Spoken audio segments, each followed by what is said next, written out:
You should have planned better. I did. What is that? Something that didn't exist yesterday. Eric King was 45, a senior structural engineer in Columbus, Ohio. To everyone around him, he looked like a man life had quietly passed by. Lily had already outgrown the husband who drove a 9-year-old Ford F-150, carried homemade lunches in a faded cooler, and wore the same weathered brown work jacket every winter. What nobody knew was that Eric had spent 11 years leading a confidential federal engineering project hidden behind layers of national security agreements. Minutes after the judge awarded Lily nearly everything, Eric slipped a thin brown envelope into his briefcase as his phone vibrated with a classified call he could not answer inside the courthouse. If you're watching from somewhere in the world today, let me know where you're joining from and what your local time is right now. I always enjoy seeing how far these stories travel. And if you love thoughtful stories about resilience, quiet strength, and justice earned through patience rather than revenge, consider subscribing. You won't want to miss tomorrow's story. 3 years earlier, before lawyers' court filings and sealed envelopes became part of Eric King's daily routine, the marriage still looked successful from the outside. Their home sat on a quiet street in Dublin, one of Columbus's fastest-growing suburbs. It was a 4-bedroom brick house with a wide front porch, fresh landscaping, and a 3-car garage that always seemed too large for the vehicles inside. Lily loved telling friends they had bought it before prices surged. She enjoyed hosting wine nights in the backyard and posting carefully framed photographs online. Every picture captured polished hardwood floors, expensive furniture, and smiling faces. None of them ever showed Eric arriving home after dark with mud on his boots. He usually pulled his aging Ford F-150 into the driveway sometime after 7. The truck carried faded company decals from Midwestern structural consultants, where he had worked for nearly 2 decades. The paint had lost its shine years ago. One rear fender carried a scratch Eric never bothered repairing. He never seemed embarrassed by it. He would grab his weathered leather lunch cooler, lock the truck with a quiet click, and step inside carrying the smell of concrete dust rain or steel, depending on where the day's inspection had taken him. Lily noticed those things. She simply stopped appreciating them. At first, her comments sounded harmless. "You know," she said one Saturday morning while sipping coffee by the kitchen island, "Daniel Harper just bought a new Range Rover." Eric looked up from tightening a loose cabinet hinge. "That's nice. He isn't even 40. Eric smiled faintly. "I'm happy for him." That answer frustrated her more than any argument could have. There was never jealousy, never competition, never an attempt to prove himself. Only quiet acceptance. Eric had always measured success differently. Every weekday began the same. His alarm sounded at 5:15 a.m. Coffee brewed while he's packed a turkey sandwich, apple slices, and a thermos into the same blue cooler. He reviewed inspection notes before sunrise. By 6 o'clock, he was already driving toward another bridge, another construction site, another engineering meeting. Many mornings he left before Lily woke up. Many evenings he returned after she had already finished dinner with clients. Their conversations became shorter. Not because either of them intended it, because silence slowly filled the spaces where curiosity used to live. Lily's real estate business expanded rapidly. Luxury homes, executive relocations, investment properties. She spent afternoons touring million-dollar listings and evenings networking with attorneys, physicians, developers, and corporate executives. Every gathering looked the same. Expensive restaurants, perfect lighting, designer clothes, discussions about stock portfolios and vacation homes. Whenever Eric attended, he wore a clean navy blazer he had owned for nearly 10 years. It fit well. It simply wasn't fashionable. People asked polite questions. "So, Eric, still with the engineering company?" He always answered the same way. "Yes." "What projects are you working on?" "I'm not really allowed to discuss most of them." The answer usually ended the conversation. People assumed there simply wasn't much to tell. Someone would politely nod before turning toward another guest discussing mergers or commercial developments. Eric never seemed offended. He accepted another glass of iced tea and listened more than he spoke. The narrator could see something others never noticed. Eric wasn't uncomfortable because people ignored him. He was uncomfortable because every innocent question pushed against legal boundaries he could never cross. His employment contract filled nearly 40 pages. Federal non-disclosure agreements carried criminal penalties. Entire sections of his work required secure communication channels.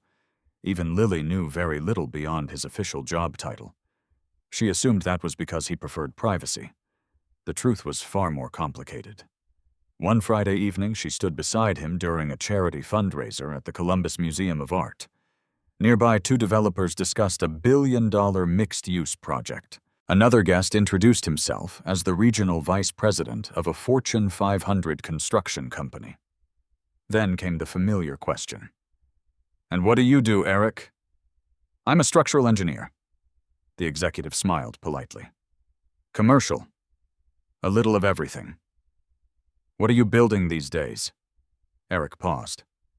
"Mostly inspections." The executive nodded. "Important work." He walked away less than a minute later. Lily forced a smile until they reached the parking garage. Then she sighed. "You always make yourself sound so ordinary."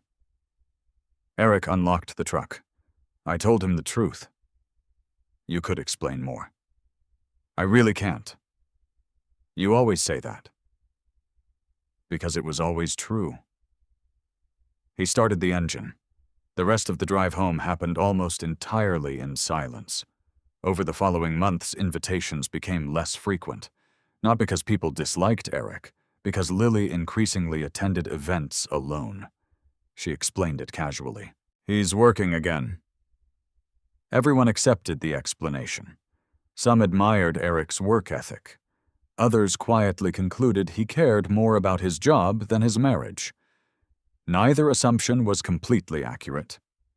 The reality lived somewhere between sacrifice and obligation. There were weekends Eric disappeared before sunrise after receiving urgent calls. Bridge sensors had detected unexpected stress. An aging support beam required immediate inspection. Heavy flooding demanded emergency structural evaluations. Each time he simply told Lily he had been called into work. Each time she looked a little more disappointed. One Saturday she had reserved dinner at Mitchell's Ocean Club overlooking downtown Columbus. Reservations had been difficult to secure. She wore a black evening dress. The table overlooked the city lights. At 5:42 p.m., Eric's secure work phone vibrated. He read the screen. His expression changed almost imperceptibly. I'm sorry." She closed her menu. "What now?" "I have to go." "You promised." "I know." "No, you always know." He reached across the table. "I'm sorry." She pulled her hand away before he could touch it. "I don't even know where you're going." "I can't tell you." "There it is again." He quietly stood. "I'll make this up to you." "You never do." He left $20 for the drinks they hadn't finished.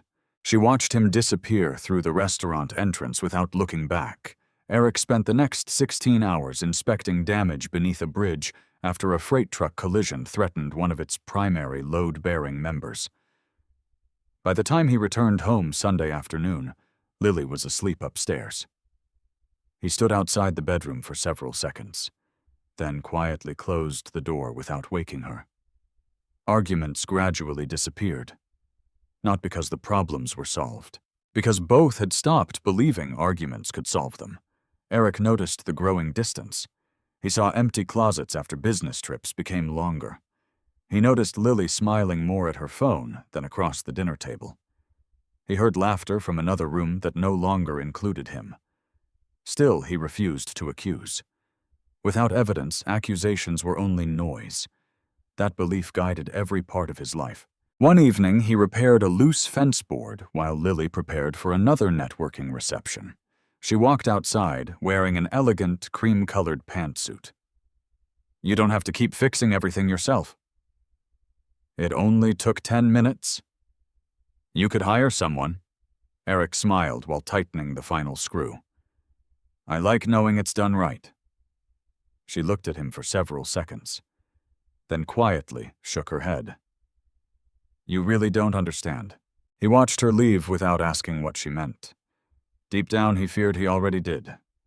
2 weeks later, Eric returned early from work after an inspection schedule changed unexpectedly. The house was unusually quiet. He entered through the garage carrying his lunch cooler. Voices drifted from the backyard patio. Lily hadn't noticed he was home. Neither had her closest friend, Vanessa Mitchell. Eric stopped before opening the sliding glass door. I'm serious, Vanessa said. You're really thinking about divorce. A pause followed. Then Lily answered with a calmness that chilled the afternoon more than raised voices ever could. I don't think I'll be married much longer. Eric never moved. The lunch cooler slowly slipped lower in his hand as every sound beyond the glass suddenly seemed painfully clear. Eric remained motionless outside the sliding glass door. The afternoon breeze carried the scent of freshly cut grass across the backyard, but he barely noticed it. The blue lunch cooler felt strangely heavy in his hand. Through the glass, Lily and Vanessa continued talking, unaware that every word now reached him with painful clarity. I've already talked to someone, Lily said. Vanessa lowered her voice. A lawyer. Lily nodded. I'm just gathering information. You think Eric knows? He doesn't notice much anymore. Eric slowly closed his eyes. The words hurt, but they did not surprise him. For months he had sensed the distance between them. Empty conversations, separate weekends, forced smiles during dinner. None of it had appeared overnight. He quietly stepped backward. Instead of entering through the patio, he walked back around the side of the house and came through the front door 5 minutes later, making enough noise that Lily would hear him arriving. She greeted him with the same casual smile she had worn for years. You're home early. They finished sooner than expected. Everything okay? Yes. She kissed his cheek. The gesture felt practiced. Eric simply nodded before carrying his lunch cooler into the kitchen. He never mentioned what he had heard, not because he lacked courage, because he had spent 23 years as an engineer. Engineers solved problems with evidence, never assumptions. That evening, after Lily had fallen asleep upstairs, Eric sat alone at the dining room table with a legal pad. He drew a straight line across the top of the page. On the left, he wrote one date. On the right, he wrote another. Between them, he began listing facts. Not feelings, not accusations. Facts. Business trips. Separate bank transfers, unexpected schedule changes, canceled dinners, missed anniversaries. None of those proved betrayal, but they established a timeline. When he finished, he folded the paper neatly and placed it inside a manila folder. Then he turned off the kitchen light. 2 weeks later, Eric scheduled an appointment that Lily never knew about. The office occupied the 12th floor of a downtown Columbus building overlooking the Scioto Rivers. A brass plaque beside the reception desk read, Brooks and Harrison, family law Daniel Brooks, greeted him personally. At 58, Daniel carried himself with the calm confidence of someone who had spent decades inside Ohio courtrooms. His office contained no flashy decorations, only shelves filled with legal books, framed certificates, and organized file boxes. After shaking hands, Daniel waited. He had learned long ago that quiet clients usually carried the most important stories. Eric spoke first. My wife hasn't filed for divorce. Daniel nodded. But you think she will? I believe she's preparing. What makes you think that? Eric described everything exactly as it happened. No exaggeration, no assumptions, only observable facts. When he finished, Daniel leaned back. I appreciate something about the way you've explained this. Eric looked up. You've separated what you know from what you suspect. I try to. Keep doing that.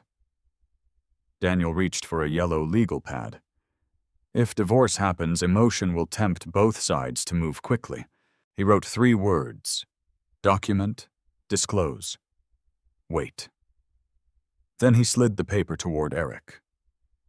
If I can give you one piece of advice, Eric listened carefully. I don't try to win arguments. Daniel tapped the paper. Win timelines. Eric frowned slightly. What do you mean? Every financial statement. He wrote another line. Every tax return. Another. Every retirement account. Another. Every mortgage payment. Another. Every email. Another. If it's important today, preserve it while everyone still agrees it exists. Eric nodded slowly. Daniel continued. The biggest mistakes happen before people reach court. They hide assets. Sometimes. They destroy records. Sometimes. They let anger make decisions. Almost always. Eric remained silent. Daniel studied him for several moments. You don't strike me as someone interested in revenge.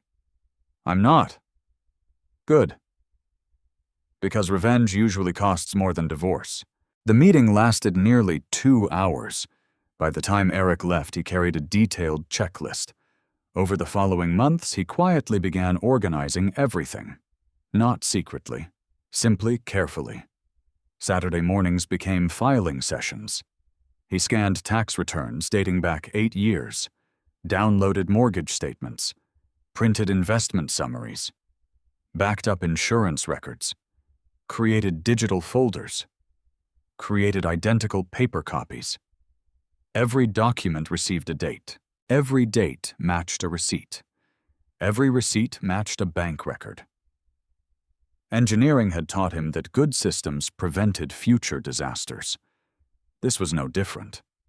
One category remained unusually complicated: his employment records. Officially, Eric worked for Midwestern Structural Consultants. Unofficially, portions of his work belonged to something far larger. Several folders carried red labels. Confidential. One binder contained federal non-disclosure agreements. Another documented intellectual property assignments. A third described restricted research partnerships. Large portions had entire paragraphs blacked out. Even Daniel Brooks would not be allowed to read certain sections without government authorization. Eric reviewed each document carefully. He knew exactly where legal boundaries existed. The confidential project itself had produced no commercial income, no patents had been activated, no ownership rights had vested. Everything remained contingent upon future government approval. Legally, nothing valuable yet existed beyond years of engineering work. That distinction mattered enormously, and almost nobody outside the program understood why. Life inside the King household continued almost normally. Lily remained busy selling luxury homes. Eric remained busy inspecting bridges. Neither mentioned divorce. Neither discussed the conversation Eric had overheard. Some evenings they even watched television together. To anyone looking through the living room window, nothing seemed wrong. Only Eric noticed how carefully they avoided discussing the future. One Sunday afternoon, Lily casually asked, "Have you ever thought about retiring early?" Eric smiled. "I'm not even close." "What if you had enough money?" "I'd probably still work." She laughed softly. "You actually mean that?" "I do." "You've never wanted a bigger house. This one's more than enough." "A sports car?" "My truck still runs." She shook her head with amused disbelief. "I don't understand you." Eric almost answered. Instead, he simply smiled. Because the honest answer could not be spoken. The bridges he inspected, the sensors he tested, the emergency calls that interrupted holidays. None of those represented his actual life's work. They merely protected it. Late in October, an overnight courier arrived at Eric's office. The envelope displayed no company logo, only a federal tracking label. He signed for it without expression. Inside sat one letter. No greeting, no signature, only an official notice. Final system evaluation scheduled. Washington, D.C. attendance required. Mandatory. Eric read it twice, then carefully returned it to the envelope. For 11 years, every stage of the project had led toward this moment. If the final evaluation succeeded, everything would change. If it failed, another decade of work might disappear. Either outcome remained months away. Nothing was guaranteed. Nothing yet possessed commercial value. Legally, financially, professionally. Everything still existed inside uncertainty. That uncertainty would eventually become one of the most important facts in Eric's entire life. He left work shortly after 6. Instead of driving home immediately, he stopped at his bank. Inside a private safe deposit room, he unlocked a metal box. The confidential federal letter joined several other sealed documents. He closed the lid, locked it, signed the withdrawal log, then quietly returned the box to its compartment. No one watching would have guessed how important that single envelope might someday become. Not because it contained money, because it contained time. And in court, time often mattered more than value itself. When Eric arrived home that evening, Lily was standing in the kitchen preparing dinner. She smiled pleasantly. Long day. He placed his keys beside the counter. Pretty normal.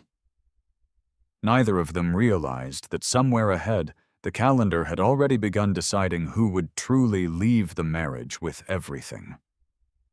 Winter settled over central Ohio with gray skies and freezing rain. Eric welcomed the colder months. Construction slowed. Inspection schedules became more predictable. For the first time in nearly a year, he found himself eating dinner at home 4 nights a week. Lily barely seemed to notice. Her real estate business had reached another level. She no longer focused on family homes. Instead, she specialized in luxury properties across Columbus, New Albany, Upper Arlington, and Powell. Every successful closing brought another celebration dinner, another networking reception, another weekend conference. The calendar hanging beside the refrigerator became crowded with events Eric never attended. One Thursday evening, she walked into the kitchen carrying a glossy brochure. "You should come with me Saturday." Eric looked up from reviewing engineering reports. "What is it?" "The Central Ohio Luxury Housing Gala." He smiled politely. "I thought it was agents only." "This year spouses are invited." "When does it start?" 6. Eric checked his phone. His expression barely changed. "Yo, I'll try." She immediately recognized the answer. "Try means probably not." "It depends." "On work." He nodded once. She laughed without humor. "Everything depends on work." Eric wanted to explain. He wanted to tell her that his Saturday assignment had nothing to do with inspecting bridges, that several federal engineers from Washington were arriving in Columbus, that a secure prototype would undergo another structural validation test, that if even one component failed, years of development could disappear overnight. Instead, he simply said, "I'll let you know Friday." She folded the brochure. "Forget it." She walked upstairs. The conversation lasted less than 90 seconds. It somehow widened the distance between them more than an hour-long argument could have. Friday afternoon arrived with unexpected news. The federal evaluation had been postponed. A severe winter storm delayed flights from Washington. Eric suddenly found himself free. He called Lily immediately. She answered after several rings. "Hi. I can make tomorrow night." Silence. Then her voice came back surprisingly flat. "I already told everyone you weren't coming." "I can still come." "No." "I'd like to." "It's fine. I'll meet you there." "You don't have to." Eric hesitated. "Are you sure?" "Yes." The call ended. Eric stared at his phone for several seconds. He sensed something unusual. Not anger, not disappointment, finality. Saturday evening arrived with heavy snowfall. Around 7 o'clock, Eric decided to surprise her anyway. He changed into his navy blazer, pressed a white dress shirt, polished his black shoes, then drove downtown toward the Hilton Columbus downtown where the gala was taking place. The ballroom glowed behind enormous glass windows. Luxury vehicles lined the entrance. Valets hurried between black SUVs and imported sports cars. Eric handed over the keys to his aging pickup. The young valet looked at the truck, then politely smiled.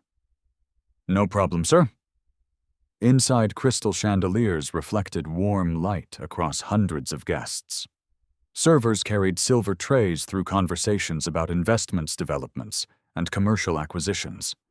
Eric spotted Lily almost immediately. She stood beside a group of successful agents, laughing, relaxed, confident. She looked beautiful. Her emerald evening gown caught the light each time she turned. For a moment, Eric simply watched. He remembered another winter, many years earlier. Back when they rented a one-bedroom apartment. Back when they celebrated closing their first mortgage by sharing one slice of cheesecake because they couldn't afford two. Those memories still felt real to him. He wondered if they felt equally real to her. Then someone approached Lily. A tall man wearing an expensive charcoal tuxedo, confident posture, perfect smile. Eric recognized him. Nathan Caldwell.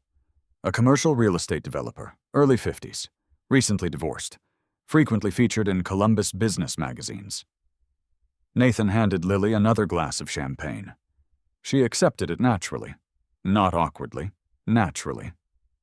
They continued talking. Nathan leaned slightly closer. Lily laughed again. Eric remained exactly where he stood. He observed. Nothing more. Nothing inappropriate had happened. Not yet. Several guests noticed Eric. One attorney recognized him from previous charity events. "Eric." He turned. "Mark." Mark Sullivan extended a hand. "Didn't expect to see you here." "My schedule opened up." "Good," Mark smiled. "Lily's been carrying the social calendar alone." Eric nodded politely. Mark lowered his voice. "You two doing all right?" The question surprised him. "Why do you ask?" "I don't know." Mark shrugged. "Maybe I'm imagining things." "What things?" Mark glanced across the ballroom. "She just seems—" He searched for the right word. "Different lately." Eric followed his gaze. Nathan and Lily were still talking. Mark immediately corrected himself. "I'm probably reading too much into it." Eric smiled faintly. "Maybe." He never asked another question. Again, evidence, not assumptions. Later that evening, the event organizer announced a charity auction. Guests moved toward the stage. Eric finally approached Lily. She looked genuinely surprised. "I thought you weren't coming." "My meeting was postponed." She forced a smile. "Oh. I called." "I know. I wanted to surprise you." "You did?" Nathan noticed Eric approaching. He extended his hand confidently. "You must be Eric." "I am." "Nathan Caldwell." They shook hands. Nathan possessed the polished confidence of someone accustomed to winning negotiations. "I've heard Lily mention you." Eric smiled politely. "I hope only good things." Nathan laughed. "Mostly about how dedicated you are to work." Eric simply nodded. Lily quickly changed the subject. The auction starting. Nathan excused himself to greet another guest. Eric watched him leave. He noticed something small, very small. Nathan lightly touched Lily's elbow before walking away. The gesture lasted less than a second. Most people wouldn't have noticed. Eric did. Not because it proved anything, because it established familiarity. The drive home happened mostly in silence. Snowflakes drifted beneath the headlights. After nearly 20 minutes, Lily finally spoke. "You embarrassed me tonight." Eric looked over. "How?" "You just appeared." "I thought you'd be happy." "I had plans." "You were talking." "Business." "Probably." She turned towards the window. "You don't trust me." Eric answered immediately. "I didn't say that." You didn't have to. I came because I wanted to spend time with my wife. You came because you wanted to check on me. Eric kept both hands on the steering wheel. I came because my meeting was canceled. She laughed softly. You actually believe that's convincing. He said nothing else. Neither did she. 3 days later, Eric received another phone call. This one came from Daniel Brooks. I'd like you to stop by. When? Today, if possible. Eric arrived shortly before 5. Daniel closed the office door behind them. I've been reviewing your financial records. Eric waited. Everything is clean. I expected that. But something concerns me. Daniel opened a folder. Your wife opened a new investment account. Eric frowned. That's normal. Normally, yes. Daniel slid several public records across the desk. The account was opened jointly. With who? Daniel turned the page. Nathan Caldwell. The room became completely silent. Eric read the document twice. The investment itself wasn't large, only $25,000. Legally, people invested together all the time. Business partners, developers, clients. None of it proved an affair. Daniel watched Eric carefully. What are you thinking? Eric slowly closed the folder. I'm thinking I still don't have evidence. Daniel nodded. Good. Most clients would have exploded, demanded confrontation, filed accusations. Eric did neither. Instead, he asked one quiet question. When was the account opened? Daniel pointed to the date. Eric felt his stomach tighten. It had been opened the same weekend Lily told him she was attending a real estate conference in Cincinnati. A conference that had somehow produced no photographs, no receipts, no stories afterward, only silence. Daniel folded his hands. What do you want to do? Eric looked out the office window toward the lights of downtown Columbus. His answer came calmly. I want the truth. Daniel nodded once. Then don't interrupt someone who's already making mistakes. As Eric left the law office that evening, neither man noticed a silver luxury sedan parked across the street. Inside, someone lowered a phone after taking several photographs of Eric entering Daniel Brooks's office. The divorce had not yet begun. But someone else had already decided to make the first move. Eric slept well that night, not because he felt peaceful, because uncertainty had finally begun turning into facts. The photographs taken outside Daniel Brooks's office remained unknown to him. The joint investment account with Nathan Caldwell remained unexplained. Neither fact proved betrayal by itself. But together, they formed a pattern. Engineers trusted patterns. Monday morning began exactly like every other workday. Eric left home at 6:10, stopped at the same neighborhood coffee shop, ordered black coffee, drove north toward the district maintenance facility. No one watching would have guessed that every movement had become deliberate. When he entered his office, a small envelope rested on his keyboard. No return address. Inside sat a single folded sheet. One sentence. You're preparing for the wrong battle. Nothing else. No signature. No fingerprints that could be seen.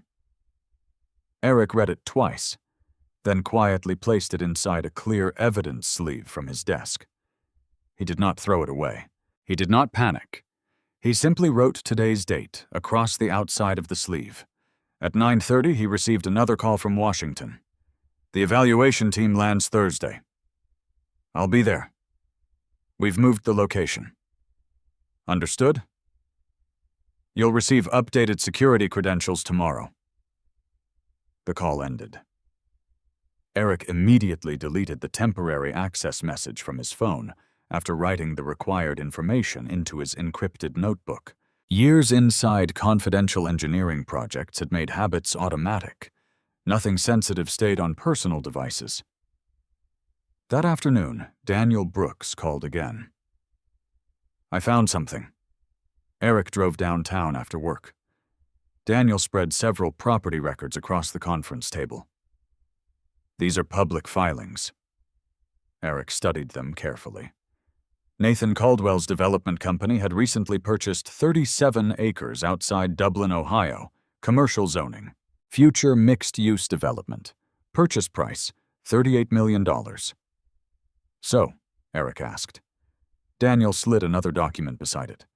This financing application lists outside consultants. Eric looked down. Lily King, real estate acquisition advisor, compensation, $240,000. Eric read every page without changing expression. I didn't know. I assumed that. Daniel leaned forward. She's allowed to work. I know. She's allowed to earn money. I know.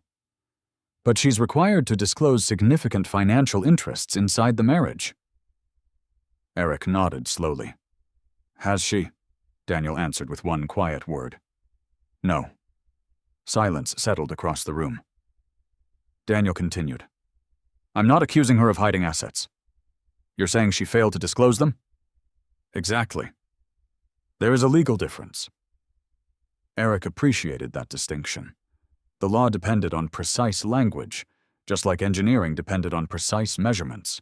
Neither tolerated assumptions. Daniel handed him another folder. I want you to keep living normally. I plan to. No confrontation. I wasn't going to. No accusations. I don't have evidence. Daniel smiled faintly. You're becoming my easiest client. Life at home became strangely polite, almost formal. Lily no longer asked about Eric's work. Eric no longer asked about her clients. Meals happened quietly. Television filled empty conversations. Some marriages ended with screaming. Theirs seemed to be disappearing through silence. Wednesday evening, Lily walked into the living room carrying 2 wine glasses. Can we talk? Eric muted the television. Of course. She handed him 1 glass before sitting across from him. I've been thinking. He waited. We've changed. He nodded. We have. I don't think either of us is happy. He noticed she chose each word carefully. Not emotional, prepared, almost rehearsed. What makes you say that? We barely spend time together. That's true. You work constantly. I do. You never tell me what's happening. I can't always. She looked directly at him. See? Neither raised a voice. Neither interrupted. The conversation felt less like an argument than 2 attorneys presenting opening statements.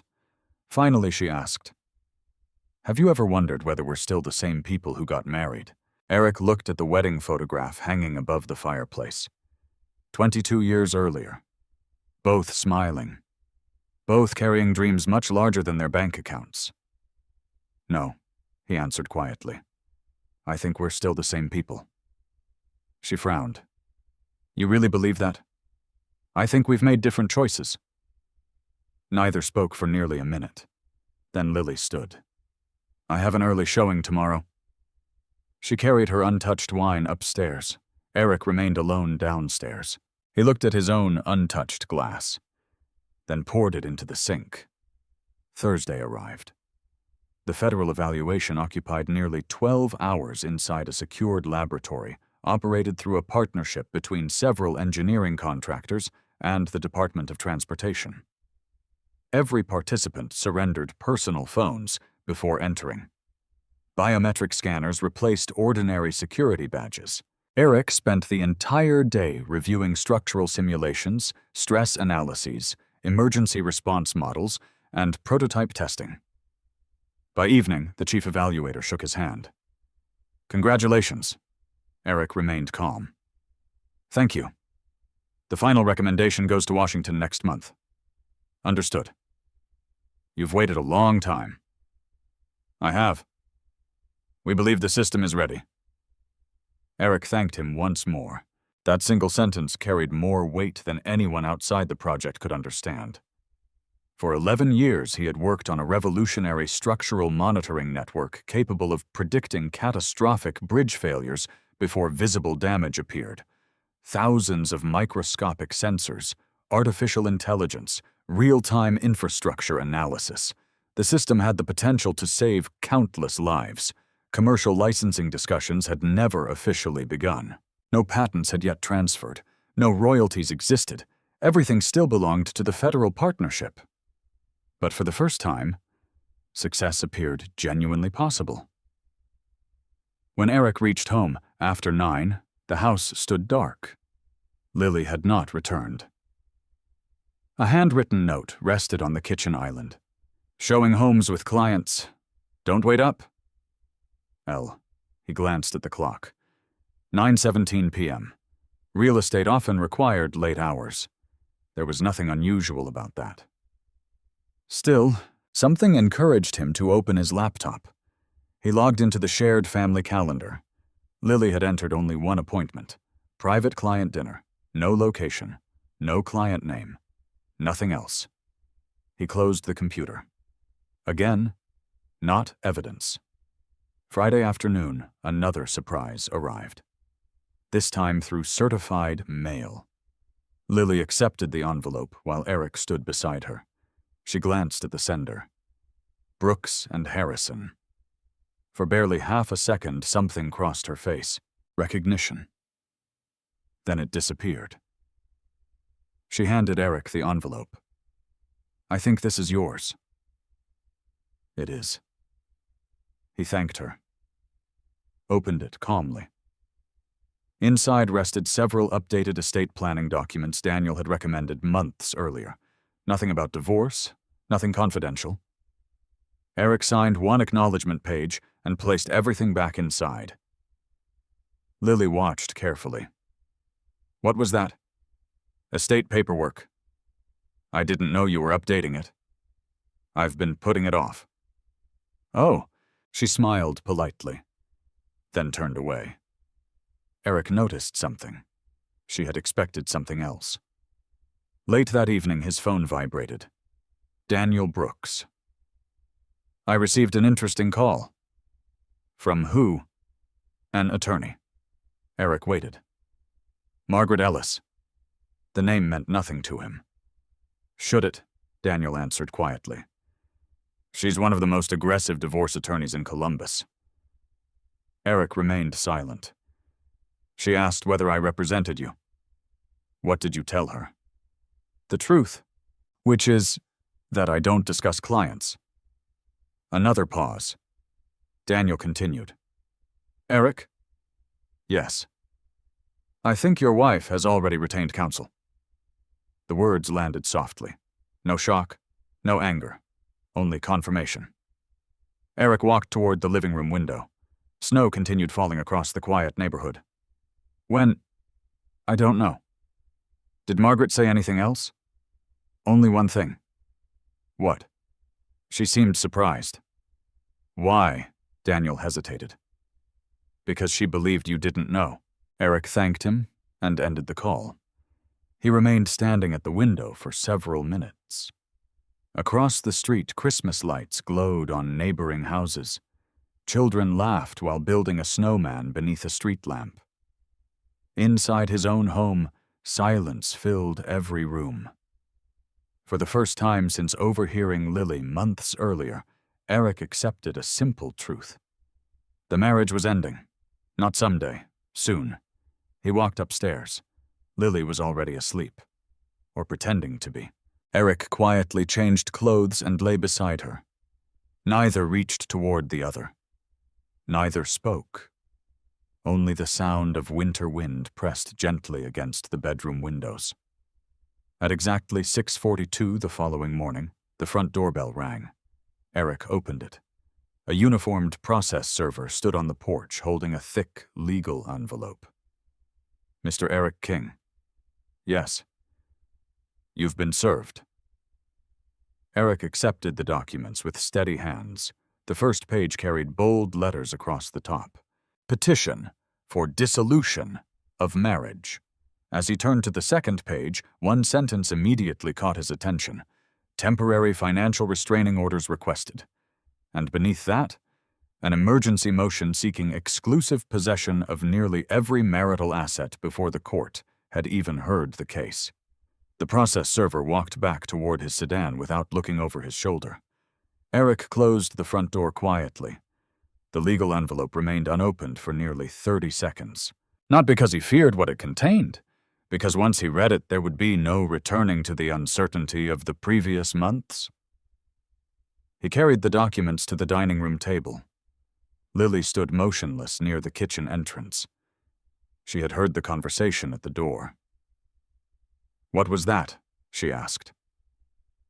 Eric looked up. "You already know." A flicker crossed her face. Not guilt, calculation. She slowly walked toward the table. "I wasn't planning for you to find out like this." Eric opened the envelope. The first pages confirmed everything Daniel Brooks had anticipated.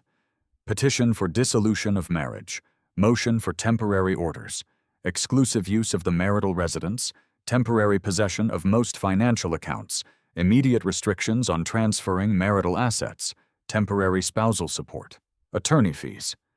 Eric continued reading without interruption. Lily remained standing. Finally, she spoke. "I've already moved into an apartment." He looked up for the first time. "When?" "Last week." "You signed a lease?" "Yes." "You packed while I was at work?" "Yes." No anger appeared in Eric's voice. Only questions. "When were you going to tell me?" "This weekend." "The papers arrived first." She nodded. "I'm sorry about that." Eric returned to the documents. Another attachment listed estimated marital assets, primary residence, savings, investment accounts, vehicles, furniture, retirement funds. Everything appeared carefully itemized. Daniel had been right. Someone had prepared for this long before Eric knew. 20 minutes later, Lily quietly carried 2 suitcases downstairs. Eric watched from the dining room. She paused beside the front door. "I'll come back later with movers." He nodded once. "Okay?" She hesitated. "I never wanted this to become ugly." Eric answered honestly. "It doesn't have to." She seemed almost surprised. "I expected you to fight." "I will." The sentence hung in the room. Then he calmly added, "In court." She studied his face. For perhaps the first time in years, she realized she could not predict his next move. She picked up her suitcase. "I'm staying at the Riverside Lofts." "I hope it's comfortable." She searched for anger. There wasn't any. She opened the front door. Cold January air rushed inside. Then she left. The house became completely silent. Eric called only one person. Daniel Brooks answered immediately. "You've been served." "I assumed today." "She moved out." "Good," Eric frowned. "Good. Emotionally, honorary or no?" Daniel leaned back in his office chair. "Legally, it reduces future arguments about who left whom." "When do we meet?" "In 1 hour."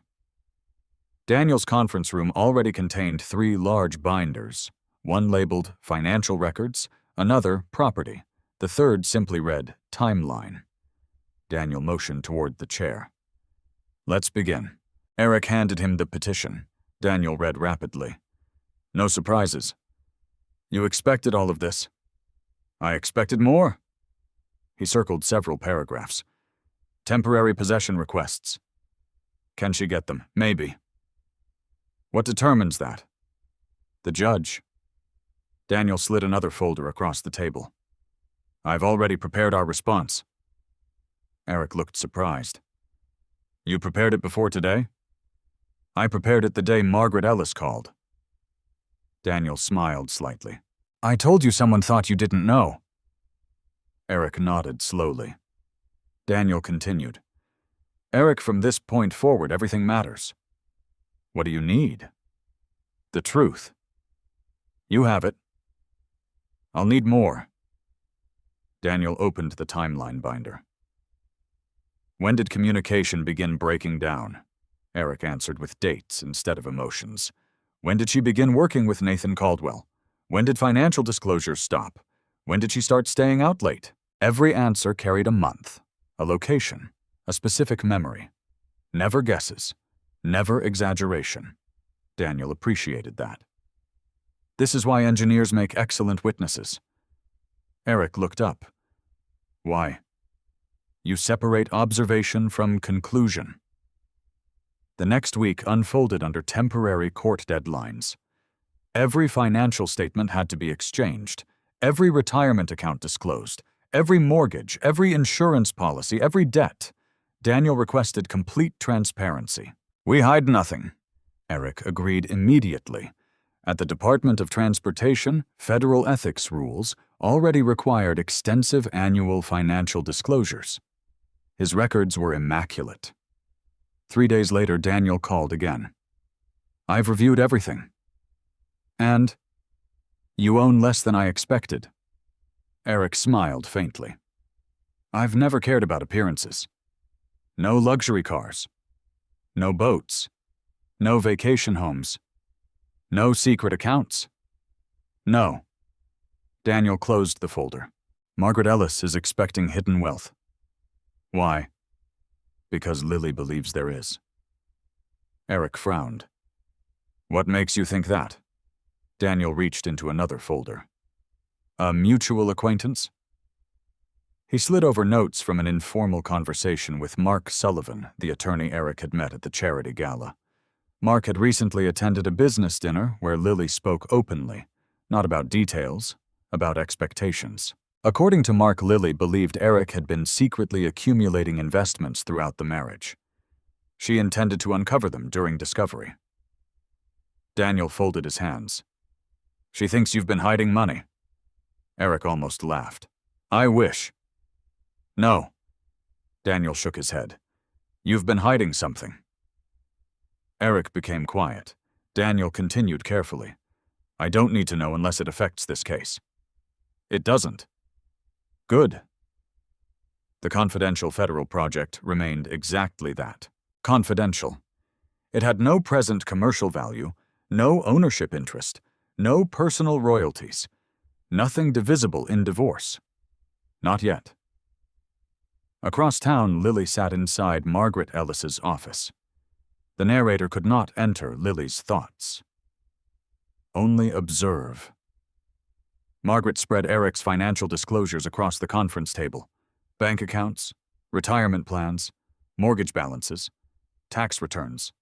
She frowned, then turned another page. Again, another. Nathan Caldwell sat near the window. His expensive suit contrasted sharply with the stacks of ordinary paperwork. Margaret tapped one document with her pen. This doesn't make sense. Nathan leaned forward. What? There has to be more. Neither received an answer from the paperwork. The disclosures showed exactly what Eric had claimed. A careful man, steady income, moderate retirement savings, one paid-off pickup, no unexplained transfers, no offshore accounts, nothing spectacular. Nathan quietly asked, What if he's better at hiding assets than we thought? Margaret did not answer immediately. She continued reading, then reached the final page. Maybe. The meeting ended shortly afterward. Daniel received the first formal discovery request 2 days later. He laughed. Eric looked puzzled. What's funny? They're asking for everything. That's normal. They're asking for business ownership interests. I don't own any businesses. They're asking for cryptocurrency. I own none. Foreign bank accounts. None. Private equity. None. Patent royalties. Eric paused. Daniel noticed immediately. He looked up. I don't receive royalties. Do you own patents? No. Applications? No. Inventor status? Eric answered carefully. The government owns the research. Daniel smiled. Then it isn't marital property. No. Daniel crossed out an entire section. Excellent. That Friday, the court held its first temporary hearing. Franklin County Domestic Relations Court buzzed with attorneys carrying thick files. Families whispered nervously. Children waited beside grandparents. Eric arrived 15 minutes early, wearing a dark navy suit. Daniel stood beside him. Across the hallway, Lily arrived with Margaret Ellis. Nathan was not present. But several people noticed Lily glance toward the courtroom entrance more than once, as though expecting someone. Eric noticed too. Again, observation. Nothing more. Inside the courtroom, the hearing lasted less than 40 minutes. Judge Helen Mercer reviewed the temporary requests one by one. Exclusive possession of the house. Denied. Both parties had already established separate residences. Immediate control of all marital funds. Denied. Accounts would remain frozen except for ordinary living expenses. Temporary attorney fees. Reserved. Additional financial discovery. Granted. The judge looked directly at both attorneys. I expect complete transparency. Daniel stood. My client welcomes that, Your Honor. Margaret nodded. So does my client. The hearing ended. Outside the courtroom, Margaret approached Daniel. Your client is either remarkably honest, she paused, or remarkably careful. Daniel smiled politely. I've learned not to confuse the two. As everyone walked away, Eric noticed someone standing near the elevators. A middle-aged man wearing a gray overcoat. The man immediately lowered his phone after apparently photographing Eric again. Within seconds, he disappeared into the crowd. Eric mentioned it quietly to Daniel. I've seen him twice now. Daniel looked toward the elevators. Too late. Private investigator. You think so? I'd bet on it. Eric nodded. They're looking for hidden assets. Daniel answered calmly. They're looking in the wrong direction. Neither man realized that the investigator had just captured photographs of Eric entering another government vehicle after leaving court. By sunset, those photographs would already be sitting on Nathan Caldwell's desk. And Nathan, unlike Lily, believed he had finally found the trail leading to Eric King's greatest secret. Nathan Caldwell stared at the photographs spread across his mahogany desk. Each one showed Eric King entering or leaving an unmarked federal vehicle. No company logo, no contractor identification, no ordinary employee parking permit, just a sequence of dates, locations, times. His private investigator, Scott Ramirez, sat across from him. I followed him for 6 days. Nathan picked up another photograph. He disappears behind security gates. Correct. No commercial signs. No. No company directory. Scott shook his head. The place is government-controlled. Nathan leaned back. What level? I couldn't get close enough. Nathan smiled slowly. Government projects mean government money. Scott remained silent. Nathan tapped the photographs. Find out what he's building. It won't be easy. I didn't hire you because things are easy. Across town, Eric's week continued exactly as before. He arrived at work before sunrise, reviewed bridge stress simulations, participated in engineering briefings, signed confidentiality acknowledgments. Nothing about his daily routine changed. The divorce existed outside the laboratory walls. Inside, only precision mattered.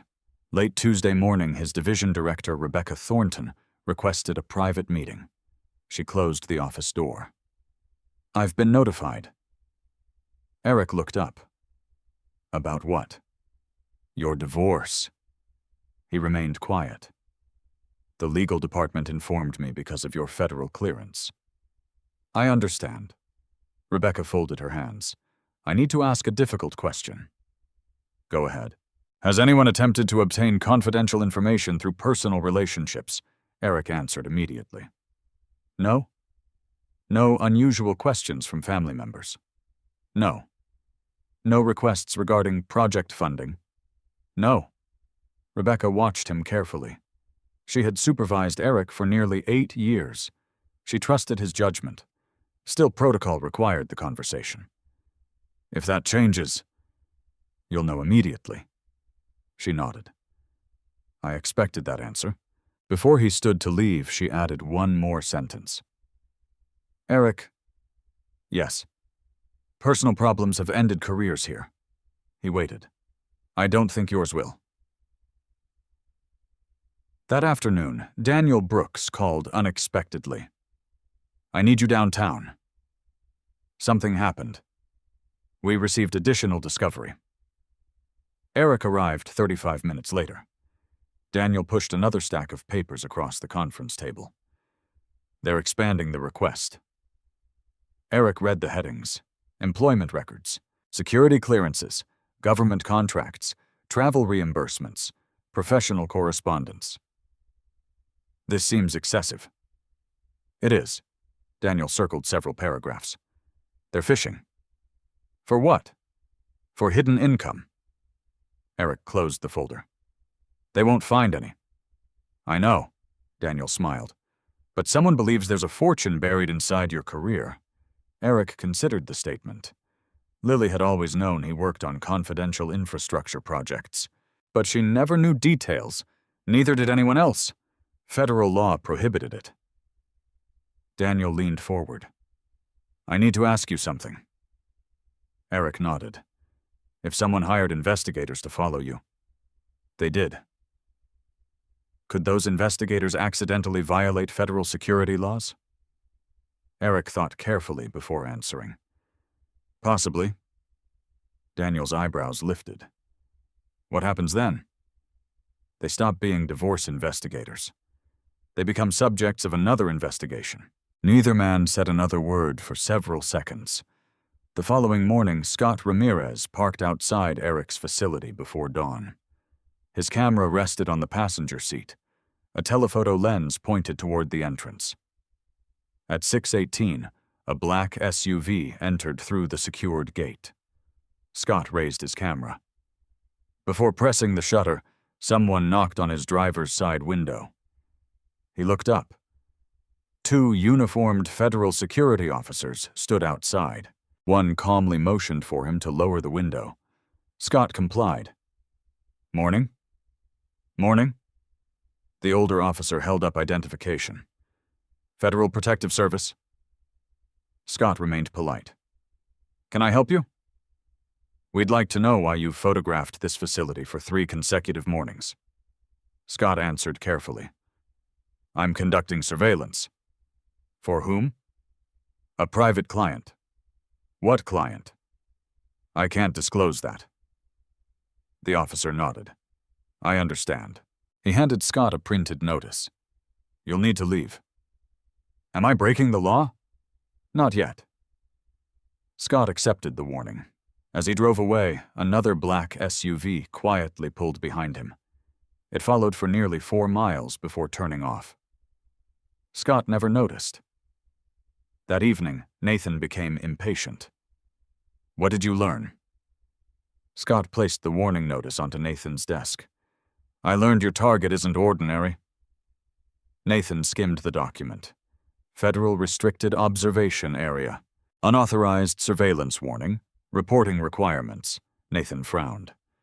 You got chased away? I got identified within minutes. Nathan looked again at the photographs, then at the warning. What exactly does Eric King do? Scott answered honestly. I don't think anyone outside that facility knows. Meanwhile, Lily continued preparing financial disclosures with Margaret Ellis. Boxes of documents filled the attorney's office.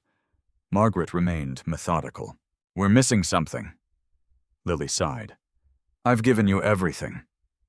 I know. Margaret organized another stack.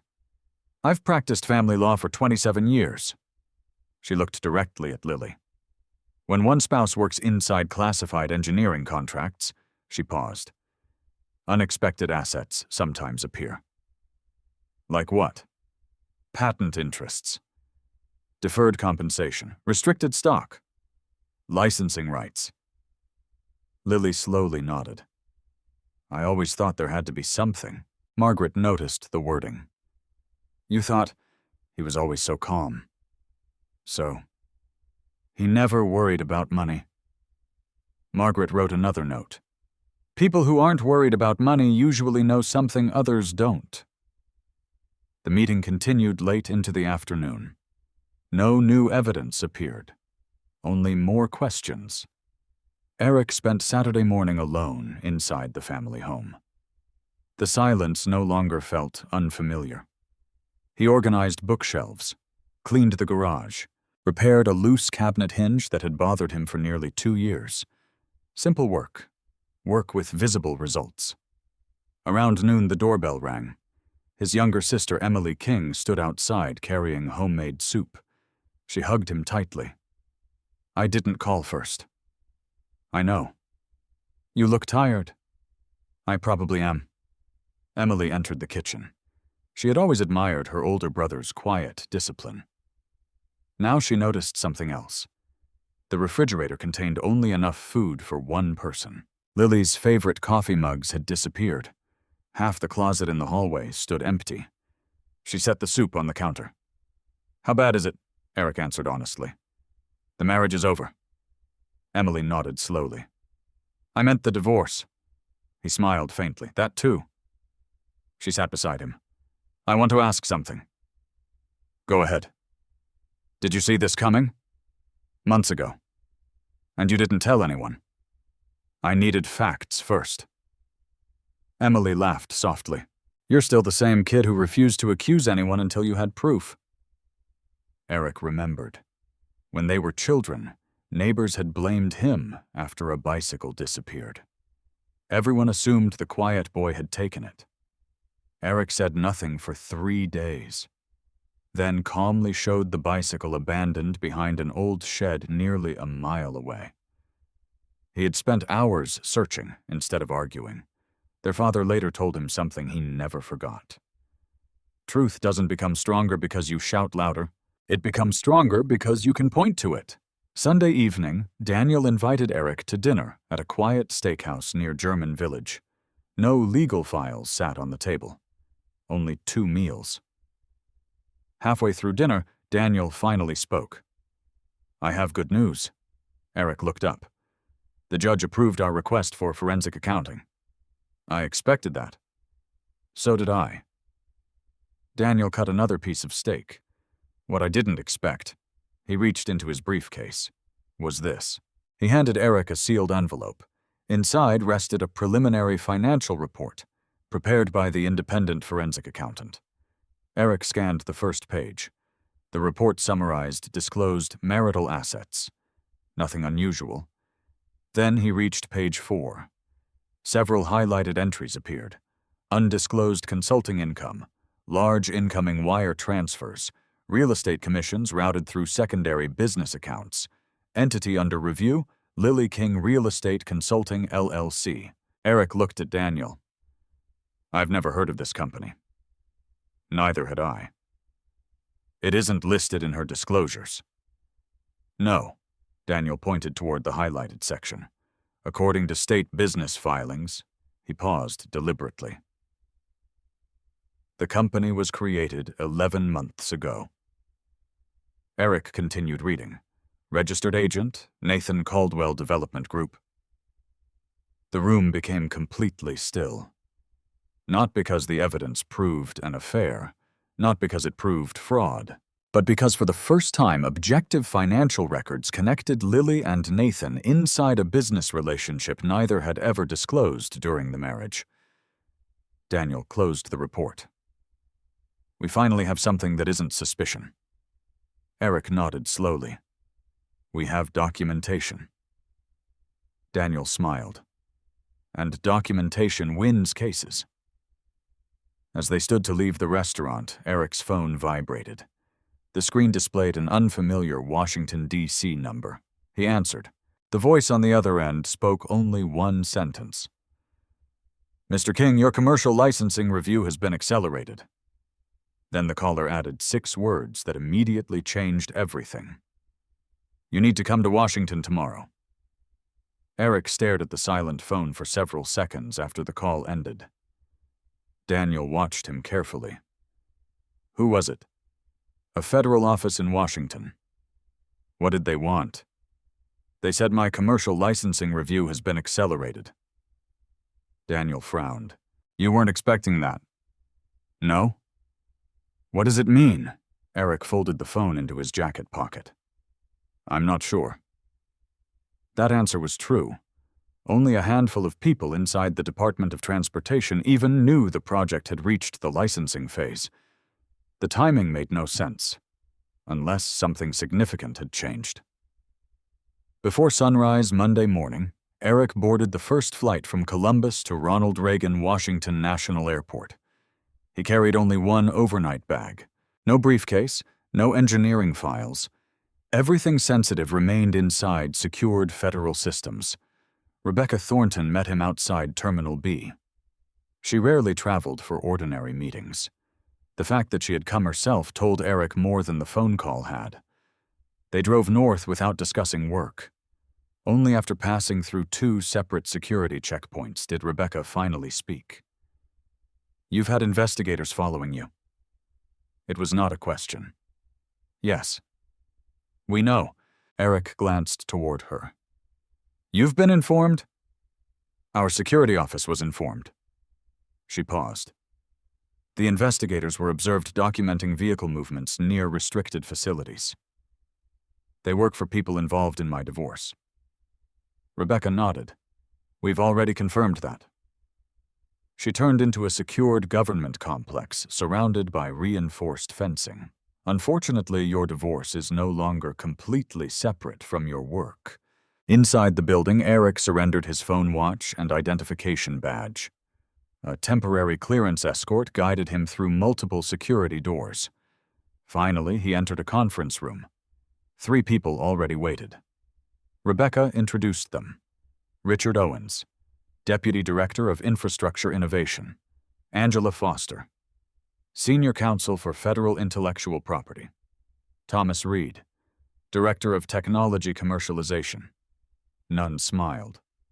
None appeared hostile, only focused. Richard Owens began immediately. Mr. King, thank you for coming. Eric nodded.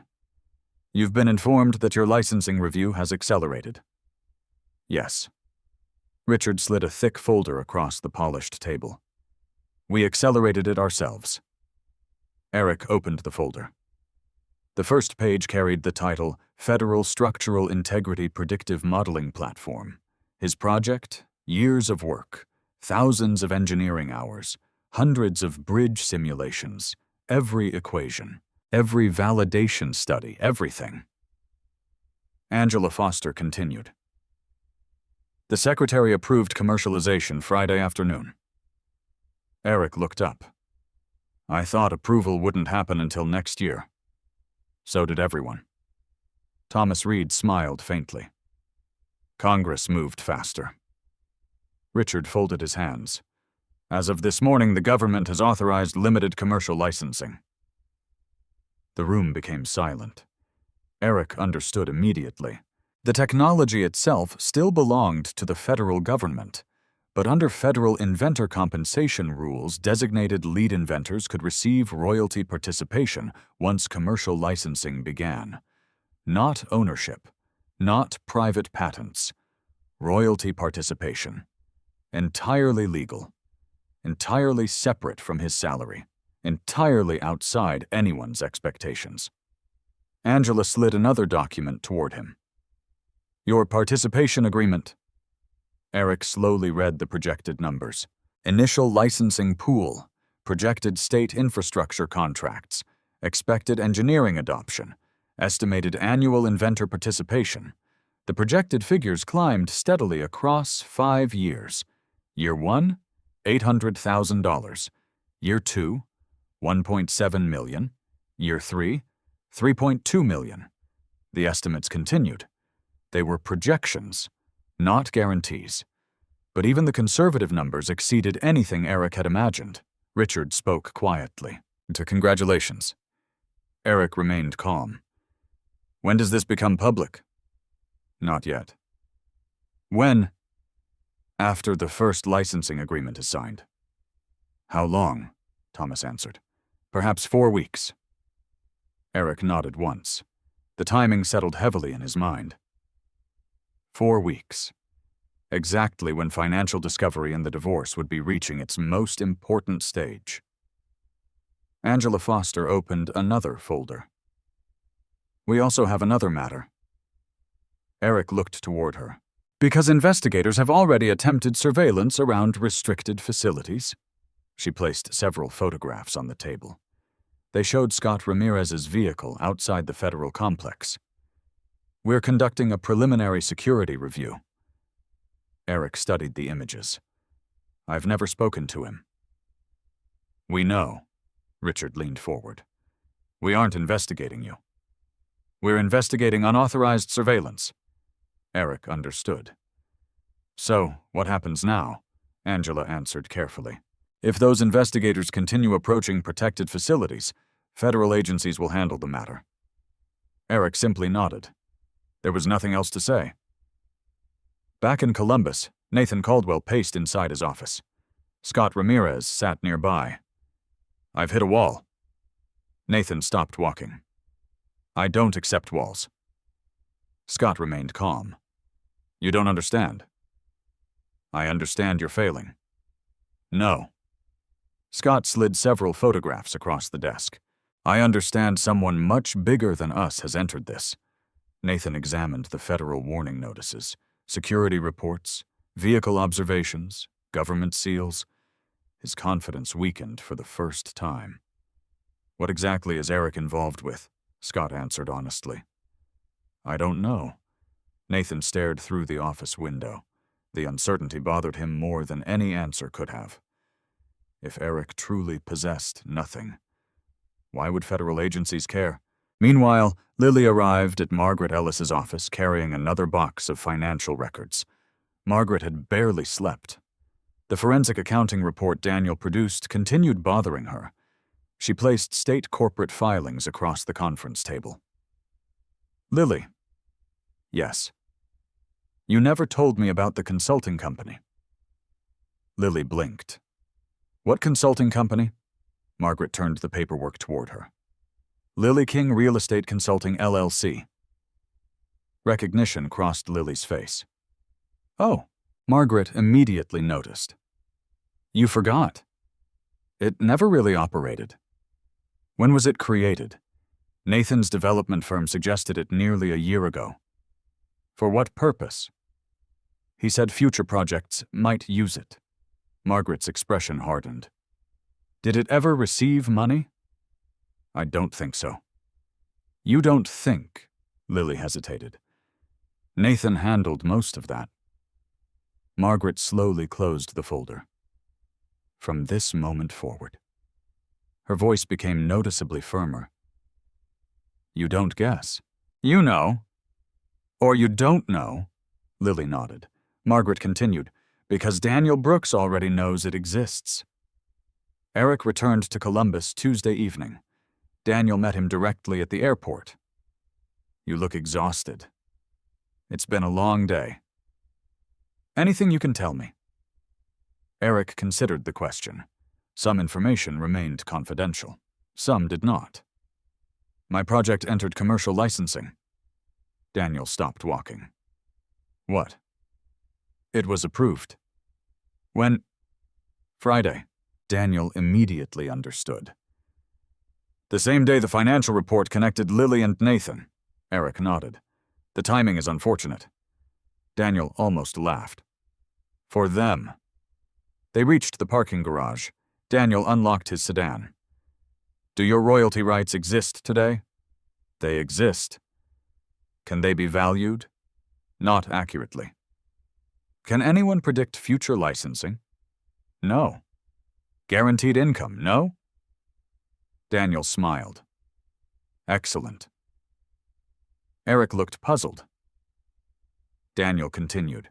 Future speculative royalty interests tied to post-separation commercial licensing, he shook his head, are among the most complicated property issues family courts ever see.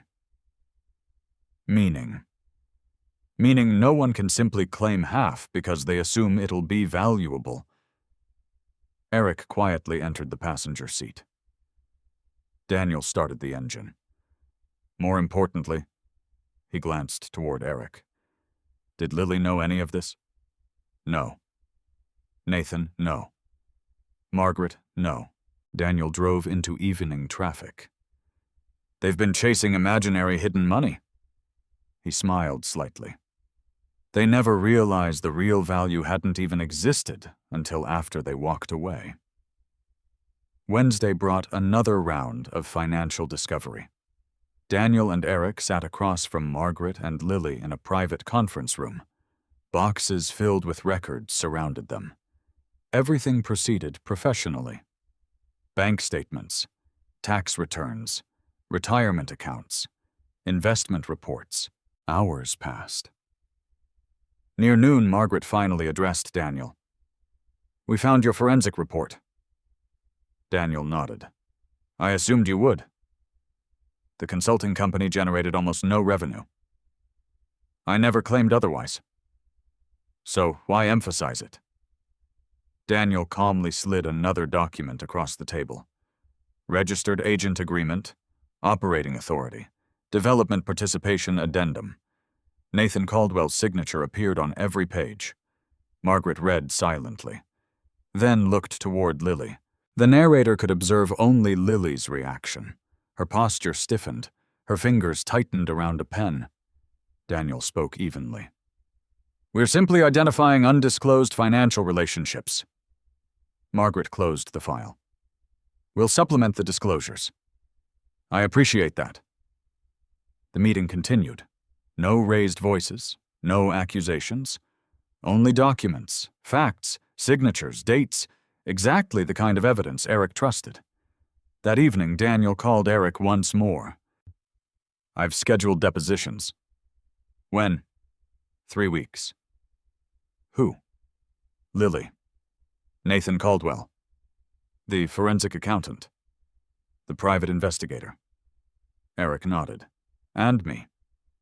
"You'll testify last." "Why?" Daniel's voice became almost amused.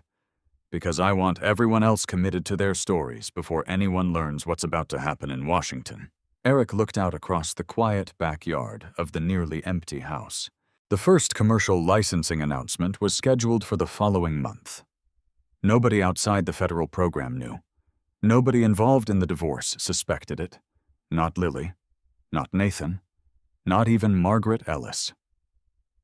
Daniel was right. The truth was becoming stronger. Not because anyone argued louder, but because every passing day locked more people into sworn testimony that would soon collide with facts none of them had prepared for. And somewhere across Columbus, Nathan Caldwell received an unexpected call from a national engineering corporation asking a single, unsettling question. "Can you arrange a meeting with Eric King?" Nathan answered with complete confidence. "He won't take my calls." The voice on the other end replied calmly. "We weren't asking because of the divorce." A brief pause followed. "We're asking because we believe he's about to become the most valuable structural engineer in America." Nathan's expression slowly changed. For the first time since this conflict began, genuine uncertainty replaced confidence. The deposition notices arrived exactly 21 days later. Each envelope carried the same federal court formatting, the same case number, the same warning printed in bold across the first page. Testimony would be given under oath. False statements could carry legal consequences. Daniel Brooks studied the schedule one final time before sending Eric a copy. Thursday morning. 9:00 a.m. Lily King. 11:30 a.m. Nathan Caldwell. 2:30 p.m. Scott Ramirez. Friday morning. Forensic accountant Michael Harper. Friday afternoon. Eric King. Daniel smiled to himself. It was exactly the order he wanted. Everyone else would speak first. Only afterward would Eric explain facts they never imagined existed. Eric continued working as though nothing significant waited ahead. Every weekday began before dawn. Coffee from the same corner cafe, the same parking space inside the secured government facility, the same engineering simulations, the same quiet conversations with colleagues. Rebecca Thornton noticed something unusual. "You aren't distracted." Eric looked up from a structural fatigue model. "I have work to finish." You also have depositions tomorrow. I know. She folded her arms. Most people would be anxious. Eric returned his attention to the computer screen. Being anxious doesn't improve calculations. Rebecca laughed softly. No. It doesn't. She understood why senior officials trusted him with projects few engineers ever touched. Pressure never changed his decisions. Only facts did. Across Columbus, Lily prepared very differently. She barely slept. Margaret Ellis reviewed potential questions one final time. We'll go through this again. Lily nodded nervously. When were you first dissatisfied with the marriage? About 18 months ago. Financial disagreements. Some. Communication problems. Yes. Margaret continued making notes. If they ask about Nathan. We became friends after my marriage was already failing. Keep your answers truthful. They are. Margaret paused. Do not volunteer extra information. Lily agreed.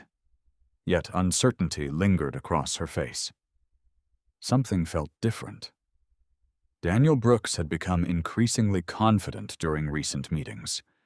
Confident attorneys usually possessed evidence.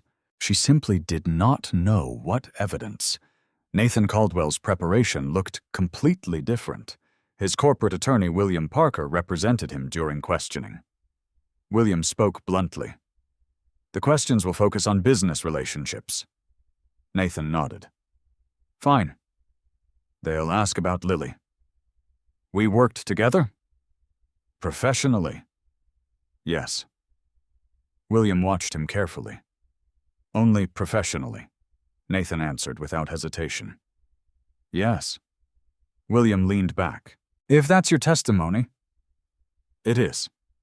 William closed his notebook. Then never change it. Nathan smiled confidently. I won't. Scott Ramirez entered the law office Thursday afternoon carrying 2 folders. One contained surveillance logs. The other contained invoices. Daniel immediately noticed both. Scott answered every question directly. Who hired him? When surveillance began? Which vehicles he followed? Which locations he photographed? Daniel eventually reached the federal warning notice. You received this? Yes. What happened afterward? I stopped surveillance near government facilities. Why? Scott answered honestly. Because federal officers instructed me to. Daniel nodded. No further questions. Scott left believing his testimony had gone well. He never realized one small answer had already changed the case. He had admitted Nathan authorized surveillance. The statement now existed under oath. Lily's deposition began precisely at 9. A court reporter adjusted recording equipment. Every spoken word became part of the official record. Margaret sat beside her. Daniel opened with simple questions. Please state your name. Lily Ann King. Occupation? Licensed real estate agent. How long were you married to Eric King? 11 years. The questions continued calmly. No surprises, children, residence, employment history, shared finances. Gradually, Daniel shifted direction. When did you first meet Nathan Caldwell? About 2 years ago. Under what circumstances? A charity fundraising dinner. Who introduced you? A mutual client. Daniel nodded. Did you and Mr. Caldwell ever discuss forming a business together? Lily hesitated briefly. Yes? What business? A consulting company. When? Last year. Were funds ever deposited into that company? I don't remember. Daniel slid bank statements across the table. Would reviewing these refresh your memory? Lily studied the documents. Several deposits appeared. Not large, but real. $5,000? $8,000? $12,000? She slowly looked up. I forgot those. Daniel remained expressionless. They total nearly $60,000. Margaret quietly closed her eyes. Daniel asked another question. Were these deposits disclosed during financial discovery? No. Why not? I honestly forgot. The narrator could observe only Lily's visible reaction. Her breathing became shallower. Her hands remained perfectly still. Daniel accepted the answer without argument. Then he asked the question that changed the room. Did Eric King know this company existed? No. Did you intentionally keep it from him? Margaret objected immediately. Asked and answered. Daniel nodded politely. I'll rephrase. He turned back toward Lily. Before filing for divorce, did you ever tell your husband about those business deposits? Silence lasted nearly 10 seconds. Finally, Lily answered. No. Nathan entered shortly before noon. Unlike Lily, he projected complete confidence. Expensive tailored suit, perfect posture, relaxed smile. Daniel noticed everything. The questioning began. Professional background, development companies, commercial projects, routine information, Nathan answered smoothly. Then Daniel shifted toward Lily. When did you become acquainted with Mrs. King? About 2 years ago. What was the nature of your relationship? Professional. Only professional. Yes. Daniel retrieved another folder. You encouraged Mrs. King to create a consulting company. Correct. For future development opportunities. Correct. You transferred approximately $60,000 into that company. Correct. What services did she perform? Nathan hesitated. Marketing. Daniel looked down. Can you describe those marketing services? Nathan paused again. General consulting. What specifically? William Parker interrupted. Asked and answered. Daniel nodded. I'll narrow the question. He placed invoices onto the table. Can you identify the work associated with Invoice 27? Nathan examined the document. I don't remember. What about Invoice 31? I don't remember. Invoice 34? I don't remember. Daniel quietly organized the papers. So you paid approximately $60,000? For work you cannot describe. William objected again. Daniel simply moved on. He never argued. Facts created enough pressure by themselves. After lunch came the deposition everyone underestimated. Michael Harper, certified forensic accountant. Gray hair? Wire-rimmed glasses? 40 years examining financial fraud. Daniel asked only factual questions. Did you examine the King's financial disclosures? Yes. Did you discover undisclosed accounts? Yes. Undisclosed business relationships? Yes. Missing financial activity? Yes. Michael explained every finding carefully. Dates, transfers, business registrations, tax filings. Nothing emotional, nothing speculative. Numbers spoke clearly enough. Near the end, Daniel asked one final question. Based upon your review, did Mr. Eric King conceal marital assets? Michael answered immediately. No. In fact, he adjusted his glasses. Mr. King's disclosures were among the most complete I have reviewed. Margaret made another note. The statement carried weight. Expert testimony often did. Friday afternoon finally arrived. Eric entered the conference room wearing the same navy suit he wore to work. No expensive watch, no designer briefcase, nothing had changed. Daniel began simply. Please state your name. Eric James King. Occupation. Senior Structural Systems Engineer. Employer. Federal Infrastructure Innovation Division. Routine questions followed. Marriage, career, income. Then Margaret finally spoke. Mr. King. She leaned slightly forward. Are you currently involved in any commercial licensing opportunities? Daniel looked toward her. He had expected the question. Eric answered carefully. I am. When did those opportunities begin? They became active after the separation date. Can you explain them? Within confidentiality limits. Margaret nodded. Please do. Eric calmly described the federal commercialization process. Government ownership, inventor participation, royalty structure, independent valuation, future licensing, everything he was legally permitted to discuss. The room grew noticeably quieter. Margaret asked another question. Do these royalties currently exist as guaranteed income? No. Can their future value be accurately determined today? No. Have any payments been received? No. Daniel finally spoke. Mr. King, when did your commercialization approval occur? Friday. What Friday?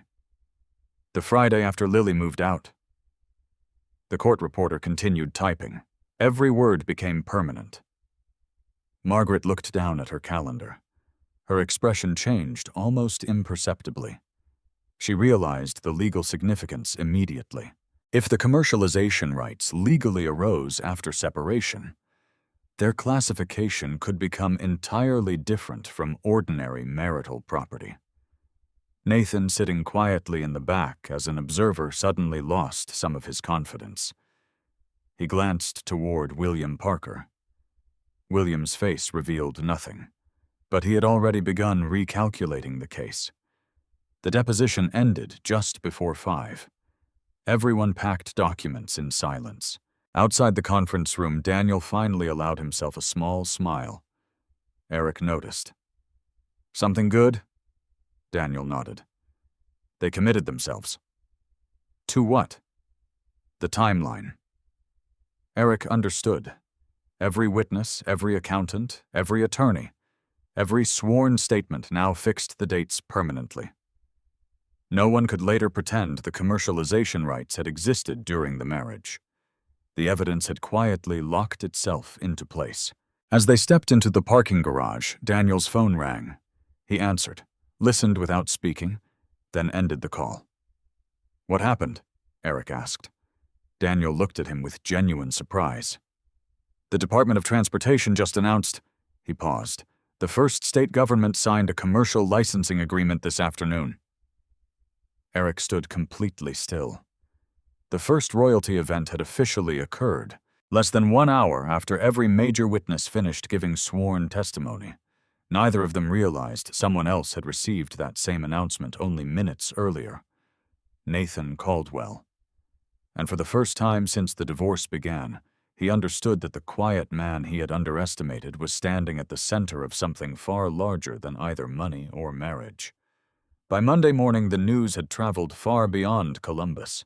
The first commercial license for the Federal Structural Integrity Predictive Modeling Platform had been executed. The announcement itself revealed very little. No financial figures, no inventor names, no projected royalty values. Only that the technology would begin supporting bridge inspection programs in 3 states before expanding nationwide. Most newspapers treated it as another government infrastructure story. Daniel Brooks did not. He called Eric before 7. Don't discuss the announcement with anyone. I wasn't planning to. Good. Has something happened? Daniel answered after a brief pause. Nathan just requested emergency settlement discussions. Eric looked through the kitchen window toward the empty backyard. That's fast. Much faster than I expected. Nathan Caldwell arrived at William Parker's office carrying 3 newspapers and a printed copy of the federal announcement. He dropped them onto the conference table. What exactly does this mean? William finished reading the release before answering. It means the commercialization process has officially begun. Can Eric become wealthy from this? William remained careful. Possibly. How wealthy? I don't know. Nathan's frustration became visible. I hired investigators. I hired accountants. I've spent months looking through everything. And now everyone keeps telling me nobody knows anything. William folded the announcement. Because nobody outside the licensing program does. Nathan leaned forward. Can Lily claim part of it? William answered with the precision of someone who had practiced family law for decades. Not automatically. But they were married. Yes. But timing matters. Nathan disliked that answer. So, we're depending on dates. William nodded. And sworn testimony. Nathan suddenly remembered Friday's deposition. Everyone had agreed on the same timeline. Commercial approval occurred after separation. Nobody had challenged that fact. He quietly sat back in his chair. For the first time, he understood why Daniel Brooks had seemed almost relaxed throughout every deposition. The dates themselves had become evidence. Margaret Ellis reached the same conclusion from a different direction. Stacks of legal textbooks surrounded her office.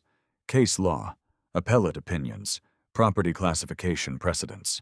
She highlighted one paragraph after another. Future earning capacity, contingent compensation, post-separation intellectual property interests. Nothing fit Eric's situation perfectly. It was unusually complicated. Near noon, she finally called Lily. "We need to talk." "Is something wrong?" "I don't know yet." Lily arrived 20 minutes later. Margaret handed her the federal announcement. "I've seen it." "I assumed you had." "Does it affect the divorce?" Margaret answered honestly. "It could." "Good." "I honestly don't know." Lily looked confused. "I thought Eric only had a government engineering job." "He does." "Then what is this?" Margaret slowly removed Eric's deposition transcript. "He helped create federally licensed technology." Lily stared silently at the page. "When?" Margaret looked directly at her. "It appears he spent years building something he almost never discussed." The narrator could observe only Lily's reaction. Her eyes moved slowly across each paragraph. Project timelines, engineering leadership, commercial licensing, federal participation. She remembered countless evenings. Eric sitting quietly in the basement office, blueprints spread across the table, laptop glowing after midnight. She had assumed he worked too much. Sometimes she complained. Sometimes she asked why government engineers never earned more money. Eric usually smiled. "It's important work." Nothing more. She had never asked another question. Now those forgotten evenings returned one after another. Not because of regret spoken aloud, only because small memories suddenly carried different meaning. Daniel requested a private meeting with Eric that afternoon. Not in his office, not at the courthouse. Instead, they met inside a quiet coffee shop several miles outside downtown Columbus. Few people recognized attorneys there. Daniel spread several folders across the table. "We've reached the point where strategy changes." Eric waited. "Until now, we responded." "Now?" "Now we force decisions." He opened the first folder. "Margaret requested settlement discussions." "I expected that." "I declined." Eric looked surprised. "You declined?" "Yes." "Why?" Daniel tapped another document. "Because someone else contacted me first." He slid a business card across the table. "Marshall and Green, Washington, D.C. Federal Intellectual Property Litigation." Eric recognized the firm immediately. "They represent licensing participants. They also represent inventors." Daniel nodded. "They contacted me Saturday." "What do they want?" "They don't represent you. They represent another licensing participant. They simply warned me that future royalty valuations may increase rapidly once additional state contracts are signed." Eric remained silent. Daniel continued. "If we settle today..." Everyone guesses. "If we wait, when it shouldn't facts replace guesses." "You always told me facts win." Eric smiled slightly. "I did." Late Tuesday morning, another announcement quietly appeared on a federal procurement website. Second licensing agreement executed. No headlines, no television coverage. Only procurement specialists noticed. Rebecca Thornton certainly noticed. She walked into Eric's office carrying a folder. Congratulations. For what? She placed the contract summary beside his keyboard. Second state. Eric nodded. Colorado. Yes. Rebecca leaned against the doorway. You know what happens after 3. Eric did. National engineering firms would gain broader licensing access. Commercial demand would increase dramatically. Royalty projections would likely be revised, still only projections, but larger ones. Rebecca watched him carefully. You don't seem excited? Eric closed the folder. I'll be excited when bridges stop collapsing. Rebecca laughed. You really are impossible. That same afternoon, Nathan received unexpected visitors. 2 executives from Hawthorne Infrastructure Partners, one of the country's largest engineering investment firms. Nathan welcomed them confidently. I understand you're interested in our commercial projects. The older executive shook his head. Actually, we're interested in Eric King. Nathan's expression froze. You know Eric. We know of him. What exactly do you want? The younger executive answered. If commercialization expands nationally, we intend to recruit him. Nathan forced a polite smile. I doubt he'll leave federal service. Perhaps. The older executive stood. But if he ever does, we'd like an introduction. Nathan walked them to the elevator. After the doors closed, his smile disappeared. For years, developers had competed for his attention. Now executives were asking about Eric. Everything had quietly reversed. Wednesday brought another surprise. Scott Ramirez called Nathan. We need to talk. Nathan sounded impatient. I'm busy. This can't wait. They met inside a small diner west of downtown. Scott placed several photographs on the table. Nathan frowned. What are these? My final surveillance logs. I already have copies. Not these. Nathan studied them. Most showed Eric. Government buildings, construction sites, airports. Then one photograph caught his attention. Eric exiting a federal conference room beside Rebecca Thornton and 3 senior officials. Security badges clearly visible. Nathan looked up. What is this? Scott answered calmly. I took it before federal officers stopped me. Nathan continued studying the picture. Who's the woman? I don't know. Who's the older man? No idea. Scott leaned forward. But I asked around afterward. Nathan waited. The older man reports directly to Washington. Nathan felt genuine unease. You verified that as much as I legally could. Scott gathered the photographs. I'm done. What do you mean? I'm terminating our contract. Nathan stared. Why? Scott spoke quietly. I investigate insurance fraud. I investigate missing people. I don't investigate engineers connected to federal infrastructure programs. Nathan watched him leave. The diner suddenly felt much quieter. Thursday morning, Daniel entered the courthouse carrying only one leather briefcase. Margaret met him outside courtroom 3. Have a minute? Of course. They stepped into an empty hallway. Margaret spoke first. I'd like to discuss settlement. Daniel smiled politely. I'm listening. What if both parties walk away? No additional claims. No future litigation. No appeals. Daniel remained silent. Margaret continued. Lily keeps what she received. Eric keeps everything else. Daniel asked only one question. Does that include future commercialization interests? Margaret hesitated. Yes. Daniel nodded once. I'll discuss it with my client. She extended her hand. I appreciate that. As Daniel walked away, he already knew Eric's answer. Not because Eric wanted revenge, because something remained unfinished.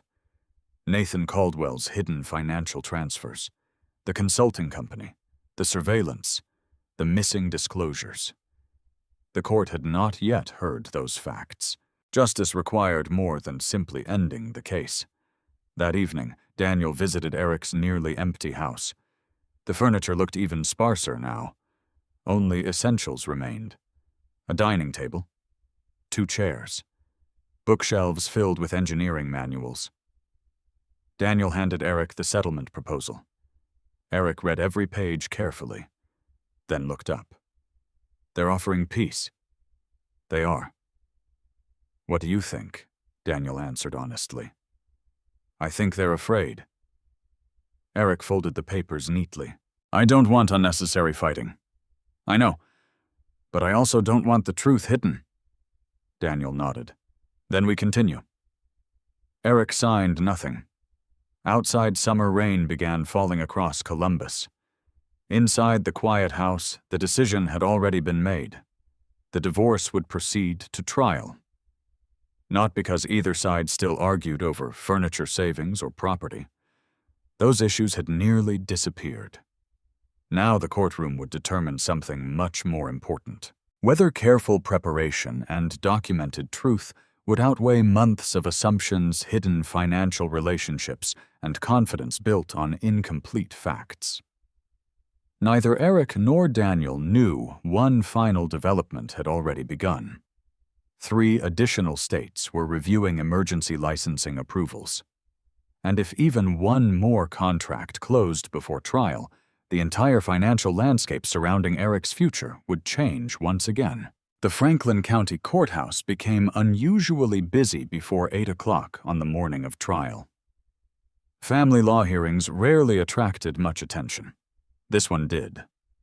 Not because of celebrity, not because of public scandal, because whispers about a government engineer and a newly commercialized federal technology had spread through the legal community during the previous week. Attorneys waiting for unrelated hearings quietly discussed the case. Nobody knew the value of Eric King's future licensing rights. Everyone wanted to know. Daniel Brooks ignored the conversations. He carried 2 organized trial binders. Nothing more. No dramatic exhibits. No oversized charts. Just evidence. Eric walked beside him, wearing the same navy suit he had worn throughout nearly every legal proceeding. Daniel glanced toward him. You sleep? 6 hours. Good enough? Eric nodded once. What matters today? Daniel answered immediately. The timeline. And the truth staying simple. Inside. Courtroom 3. Judge Helen Mercer reviewed the case file before taking the bench. She had presided over family law for nearly 15 years. Complex financial disputes no longer impressed her. Documentation did. She entered precisely at the 9. Good morning. Everyone stood. After preliminary matters, she addressed both attorneys. I understand this matter involves disputed property classification, alleged non-disclosure of financial interests, and requests for post-decree modification. Daniel stood. Yes, Your Honor? Margaret Ellis did the same. Correct. Judge Mercer looked over her glasses. I have reviewed your pretrial filings. I expect evidence, not speculation. Both attorneys agreed. The trial began. Margaret called Lily first. She wanted the court to hear Lily's perspective before financial evidence complicated the narrative. Lily walked calmly to the witness stand. She answered preliminary questions clearly. Marriage, employment, length of the relationship, life together in Columbus. Margaret guided her carefully. During your marriage, did you believe you understood your husband's finances? Yes. Did he discuss his engineering work? Not very much. Did he ever mention future commercialization? No. Did you intentionally attempt to conceal marital property? No. Did you believe the divorce agreement fairly divided everything known at that time? Yes. Margaret nodded. No further questions. Judge Mercer turned toward Daniel. Cross-examination. Daniel approached without carrying any papers. He had memorized every important detail. Mrs. King. You testified that you believed you understood your husband's finances. Yes.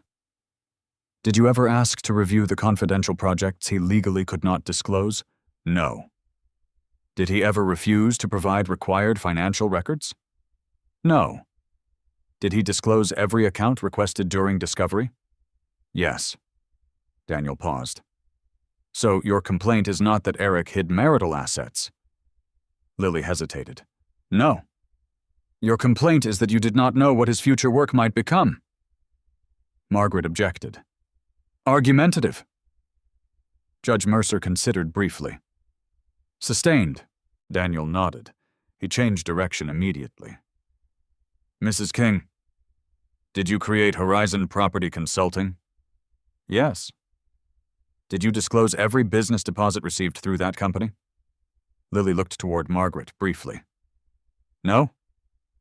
Were approximately $60,000 deposited into that company? Yes. Did Eric know those deposits existed? No. Did you tell him no? Daniel stopped. No further questions. The courtroom became noticeably quieter. The first undisclosed financial issue now belonged to Lily, not Eric. Nathan Caldwell followed. Margaret attempted to establish him as nothing more than a business associate.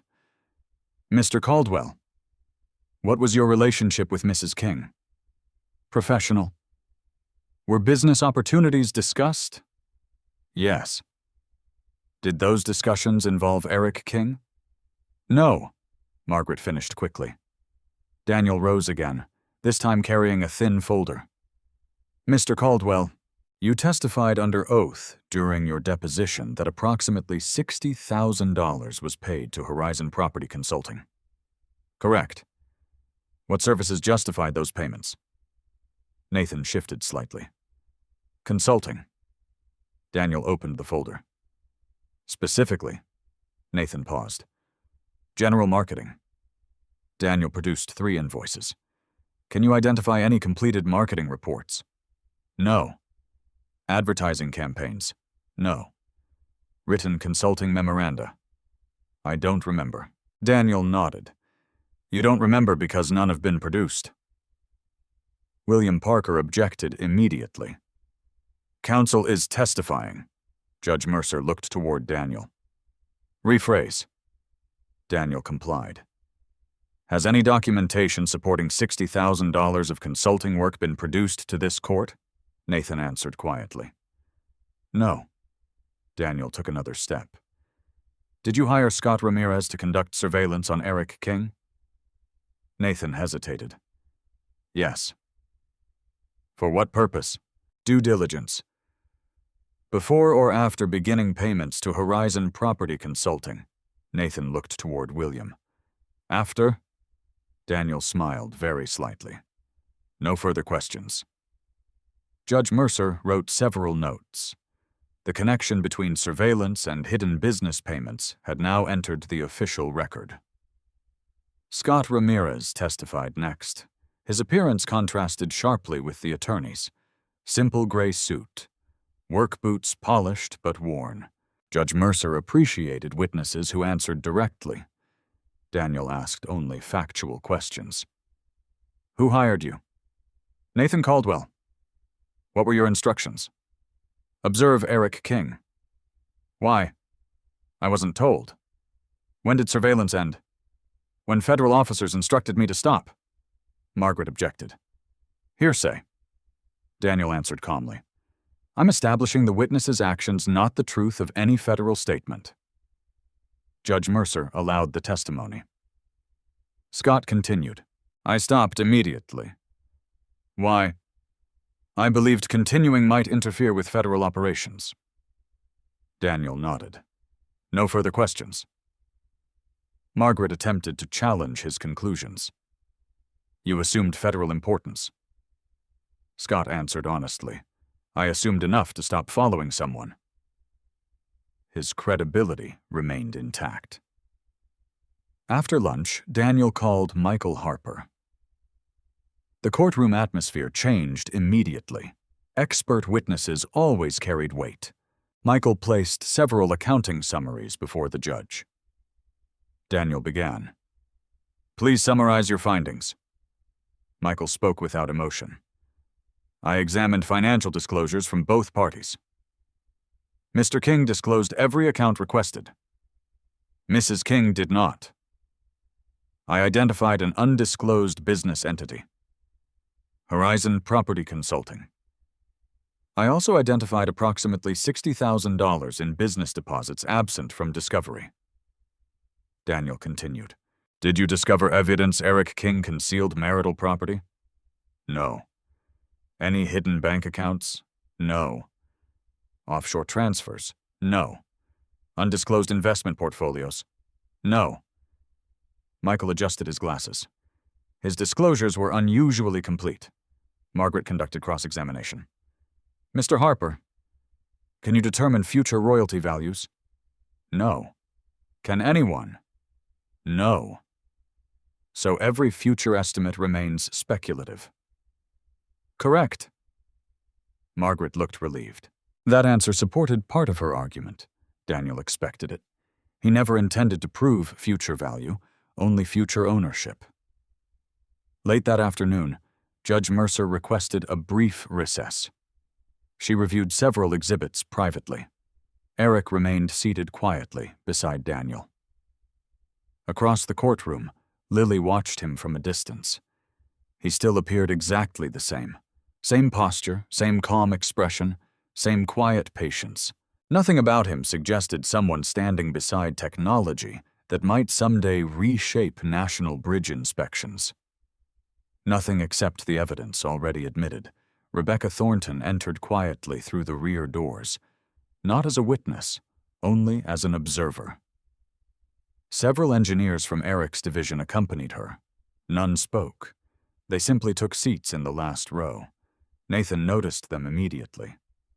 So they came, William answered quietly. They're watching. Why? Ma'am. Probably because the technology matters. Nathan looked toward Eric. For months he had believed he understood exactly who Eric King was. A quiet government employee. Predictable. Limited. Replaceable. Now federal engineers filled courtroom benches simply to observe proceedings involving him. Nathan no longer recognized the man sitting across the room. The final witness of the day surprised everyone. Daniel called Eric. Margaret expected him on the second day. Not now. Eric took the witness stand calmly. Daniel asked only straightforward questions. What is your profession? Structural systems engineer. Who owns the technology you helped develop? The United States government. Did you own it during your marriage? No. Do you own it today? No. Several people looked confused. Daniel continued. What do you possess? The contractual right to receive inventor participation if commercialization succeeds. When did that contractual right legally arise? After the separation date. Were any royalty payments received before separation? No. Before divorce? No. Before the first licensing agreement? No. Daniel nodded. No further questions. Margaret rose carefully. Mr. King, did you expect commercialization while you were married? I hoped it might eventually happen. So you knew it was possible? Possible. Not certain. She walked closer. You worked on the project for years. Yes. You believed it had value, Eric answered without hesitation. The project had value to public safety. The commercial outcome belonged to government decisions I could not control. Margaret paused. So you never promised your wife future wealth?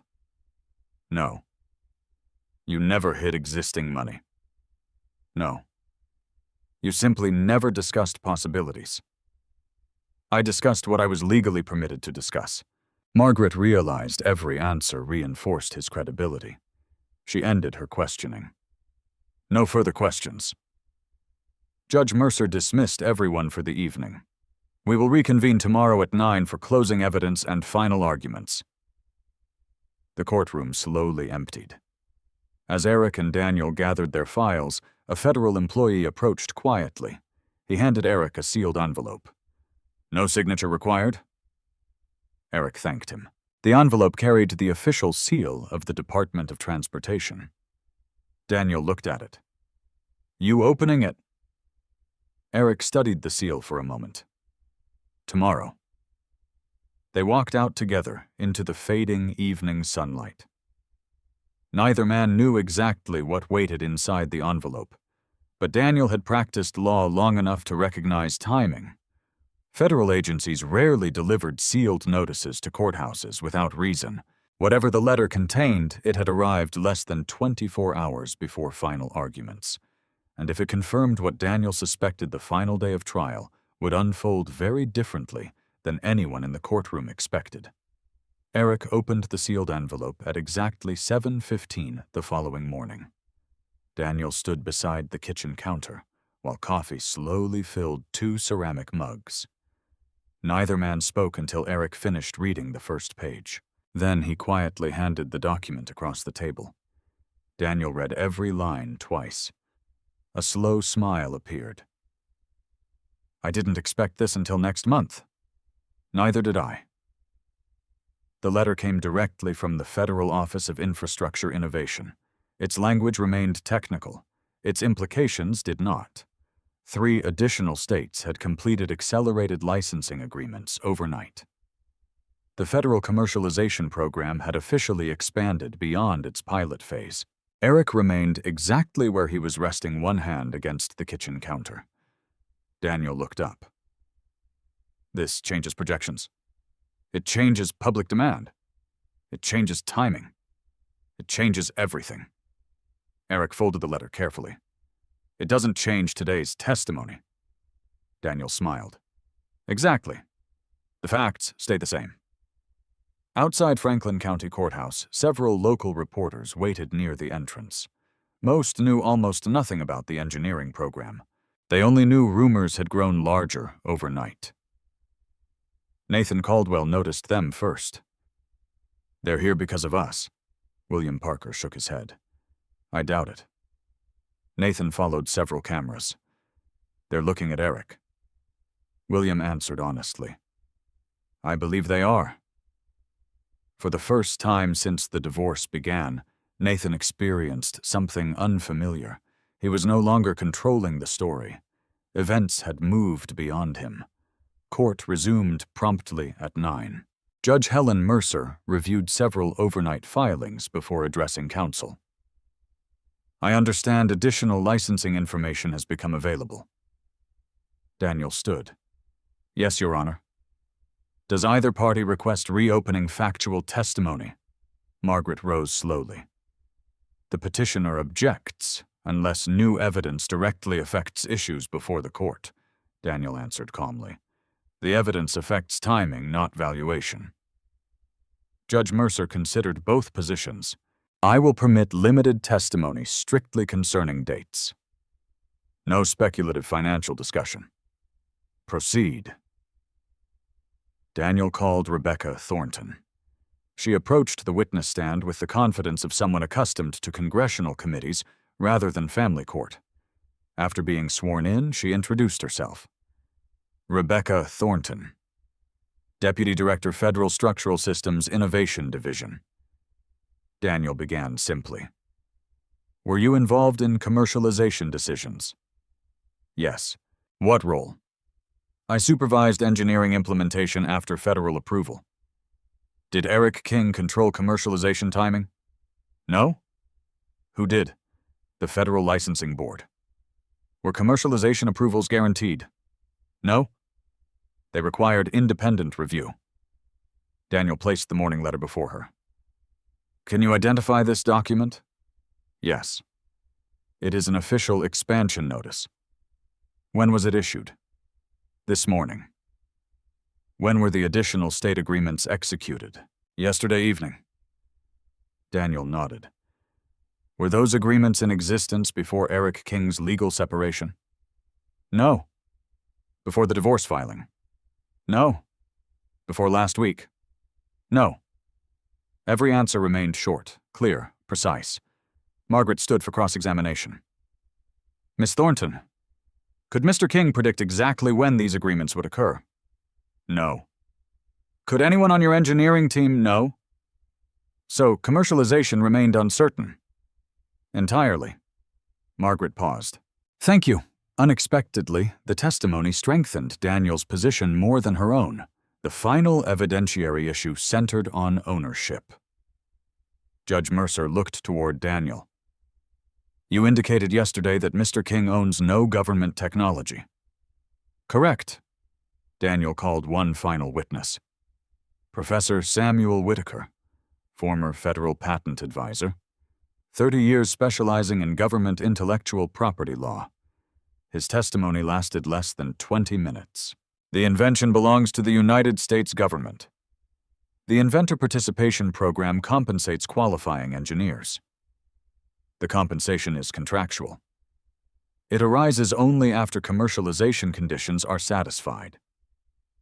Judge Mercer interrupted. So, before commercialization, there is no personal property interest, Professor Whitaker answered. Correct? There is only the possibility that future contractual rights may someday arise. Margaret questioned him carefully. Can an engineer assume commercialization will eventually happen? No. Many never do. So expectation alone creates no property. Correct. The distinction became unmistakably clear. Hope was not ownership. Possibility was not property.